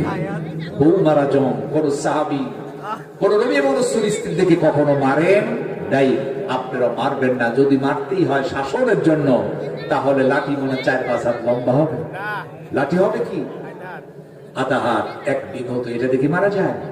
আমি অনেক জায়গায় বলে থাকি, আমি দিনাজপুরের নবাবগঞ্জে থানা একটা মাহফিলে হাজারা তাওহীদি জনতার মধ্যে বক্তব্য দিতে গিয়ে যখনই কথা বলেছি, মাঝখানে একজন যুবক উঠিয়া দাঁড়াইয়া বলে, হুজুর 1/2 হাত লাঠি দিয়ে জম্মের পিটুনি দেওয়া যায়। লোকেরা তো হেসে ফেলেছে যে পাগলা কয় যায়, বলে কেমনি হয়? বলে হুজুর 1/2 হাত হোক, কোনো রকম যে ধরতে পারি, লাঠিটা ধরবো, অপর পাতা চুপকা করে পেটের মধ্যে ঢুকায় দেব। আচ্ছা ভাবে তো, পেটের মধ্যে ঢুকায় দেওয়া এভাবে কি মারা যাবে না? খবরদার, এ কাজ করা যাবে না। স্ত্রী আপনার বাড়ি কত কষ্ট করে সকাল থেকে সন্ধ্যা পর্যন্ত শুধু কাজ আর কাজ, রান্না করা, কাপড় ধোয়া, থালা বাসন মাজা, কত যে কাজ করে, চাকরানির মতো কাজ করে যায়। আপনি স্ত্রীর সাথে ভালো ব্যবহার করেন, একটু আদর্শ হাঁটবেন, স্বামী স্ত্রীর সুন্দর ব্যবহারে আল্লাহ পাকের আরশে আজিম ধন্য হয়ে যায়। জোরে বলুন সুবহান। স্বামী স্ত্রী খোশ গল্প করে মিষ্টি মিষ্টি দেয়, ইবাদত। স্বামী স্ত্রী মিষ্টি যখন কথা বলে, ইবাদত লেখা হয়, আল্লাহ সওয়াব দিয়ে দেন। সুবহানাল্লাহ। আপনি তো আপনার স্ত্রীকে ভালোবাসবেন না, যতটুকু স্ত্রীকে না ভালোবাসে, তার চাইতে অন্য মেয়েকে বেশি ভালোবাসে। কত ছেলেরা আছে না, কারো দিকে এরকম প্রেম করতে বলা যাবে না। আপনার স্ত্রীকে ভালোবাসে, কত মাস দেখবেন স্বামী মানুষরা ফোন দিলে বিরক্ত হয়, কিন্তু অন্য ছেলেরা ফোন দিলে ঘন্টা পর কথা বলে। ওদেরকেও না খবর দেয়, অন্য ছেলেদের সেই কথা বলা যাবে না। আবার মায়েরা দোকানপাটে রাস্তাঘাটে তো থাকে, আমি দেখেছি যখন মার্কেটে যায় খুব সেজে গুজে যায়, স্বামীর কাছে সাধারণ মার্কেটে গেলে খুব সেজে যায়, টান টান হয়ে বসে, দোকানদারকে বলে পয়সা একটা শাড়ি কি দেখানো যাবে, মদ মাত্রা উচ্চারণ করে বলে। তখন দোকানদার বুঝে ফেলে, বাহ ভালো একটা কাস্টমার পেয়েছি, লাভ টেনে দিয়ে শাড়ি পরে বলে ভাবি এটা আপনাদের খুব চমৎকার মানাবে। ওরা তো পাম্প করতে দিতে পারে ভালো, মহিলা পাইলেই খুশি, জুতা যেইটা পায়ে দেয় বলে হ্যাঁ খুব সুন্দর মানিয়েছে, দেখবো না এটা ভালো, হ্যাঁ হ্যাঁ এটা আপনার ভালো না, এইটা ভালো, আবার দেখেন ওইটা ভালো না এইটা ভালো। তার মানে ফুসলায় যে করেন দিতে পারলেই, দাম যদি হয় 500 নিবে 1000। আর স্ত্রী ওইটাই খুশি, স্বামী দিলে খুশি হয়, নিজে ঠকবে তাও মনে আমি জিতেছি। কথা বলে ঠিক কিনা? আবার মা অভিযোগ করবেন না, আসসালামু ক্বাবলাল কালাম, কথা বলতে সালাম দেবো, স্ত্রীকে আজ থেকে সালাম দিব। কে কে সালাম দেন একটু হাত তুলে দেখান তো, স্ত্রীকে সালাম দেন কে? আচ্ছা আচ্ছা স্যার, কয়েকজন সালাম দেন, বাকিদের স্ত্রী নাই? হ্যাঁ ও আচ্ছা, পাবকনে আচ্ছা, যাদের স্ত্রী নেই সেটা আলাদা, অন্য মেয়েকে সালাম দেওয়ার দরকার নেই, অন্য মেয়েকে সালাম দিতে চান না। আজ থেকে নিজের স্ত্রীকে আপনারা সালাম দিবেন, বাড়ি থেকে আসসালামু আলাইকুম রাহমাতুল্লাহ। আপনার স্ত্রী প্রথমে একটু লজ্জা পেয়ে বলবে, ওই আমাদের গ্রামের ছেলে রবিউল ইসলাম এসে তোমার কি বললো, তোমার কি ভূতে পাইছে নাকি? সালাম দিবেন, শিখে যাবে। বাচ্চাদেরকে ছিলান বিদায়ের সময় শিখাবেন আল্লাহ হাফিজ, আল্লাহ তোমার হিফাজত করুক। আমরা না শিখে বাচ্চাদের কি বলি, বিদায়ের সময় হাত ধরে বাবু একটু টাটা দাও, বাই বাই টাটা, মানে ওর কপালে ঝাঁটা। মুসলমানের বাই বাই টাটা কোনো সংস্কৃত হতে পারে না। মুসলমান বিদায়ের সময় বলবে আল্লাহ হাফিজ, আল্লাহ তোমার হিফাজত করুক। আল্লাহ রাব্বুল আলামিন তিনি আজকের এই মাহফিলকে তিনি কবুল করেন, সকলে বলেন আমিন। হ্যাঁ এখনই দোয়া হবে, তারপর আমি বলবো। রাস্তায় চলতি দিগর মহিলা সে সালাম দেয়, এখন রাস্তায় চলতে গিয়ে অনেক সময় যুবতী মেয়েরা সালাম দেয়, আসলে সালামের তো এভাবে দেওয়াটা জায়েজ নাই। হ্যাঁ সে বুরকা টুরকা দিয়ে ঢাকা, সে ঠিক মতনই আছে, কিন্তু সালাম দিয়ে দিচ্ছে। আসলে এটা তো পরপুরুষের কাছে তাদের কণ্ঠটা পর্দা বলা হয়েছে। প্রকৃত পক্ষে যদি যাওয়া যায়, মেয়েদের কণ্ঠ এটাও হচ্ছে পর্দা, তাদের সালাম এভাবে দেওয়া যাবে না। আবার কোন কোন রেওয়াতে আছে সালাম দিতে পারবে পর্দার মধ্যে যদি থাকে কোনো কারণ বশতে। সেটা কেমন? বাড়িতে কেউ এসছে, কোনো লোক নাই, সালাম দিল, সেই সালামের জবাব, অথবা কারো বাড়িতে যেতে হয়েছে, সালাম দিয়ে ঢুকবে, সেখানে সালাম দিয়ে পরপর সে কানে ঢুকে গেছে, তখন সালাম জবাব এটা সে দিতে পারবে। কিন্তু ইচ্ছে করে যাচ্ছে আসসালামু আলাইকুম, হুজুর কেমন আছেন, এ ধরনের মিষ্টি মিষ্টি কথা আসলে বলা ঠিক নয়। কিন্তু আমরা তো দেখি যে আসলে সালাম দিচ্ছে ভালোই তো, কিন্তু না, আসলে মেয়েদের কণ্ঠের মধ্যে জাদু আছে, পুরুষদেরকে অস্বস্থতায় মেয়েদের কণ্ঠটা। এই যে রাসূল বলেছেন, নারী এবং পুরুষ এক জায়গা হলে মাঝখানে শয়তান ওয়াসওয়াসা দেয়, নারীদের হইতে তোমরা ভয় করে ফাঁকে থাকো। আল্লাহ পাক সুবহানাহু ওয়া তাআলা তিনি আমাদের সকলকে তৌফিক দিন, সকল আমিন। যুব সমাজ যারা আছে, আজকের এই মাহফিলের আয়োজন যারা করেছেন, যুব সমাজদেরকে আমি অন্তরের অন্তঃস্থল থেকে মোবারকবাদ জানাই। তারা যে মাহফিলের আয়োজন করেছে, আল্লাহ পাক কবুল করুন, এবং আগামী বছর যাতে এর চাইতে আরো বড় আকারে মাহফিল তৈরি করতে পারে, কায়েম করতে পারে, আল্লাহ পাক তৌফিক দেন, সকল আমিন।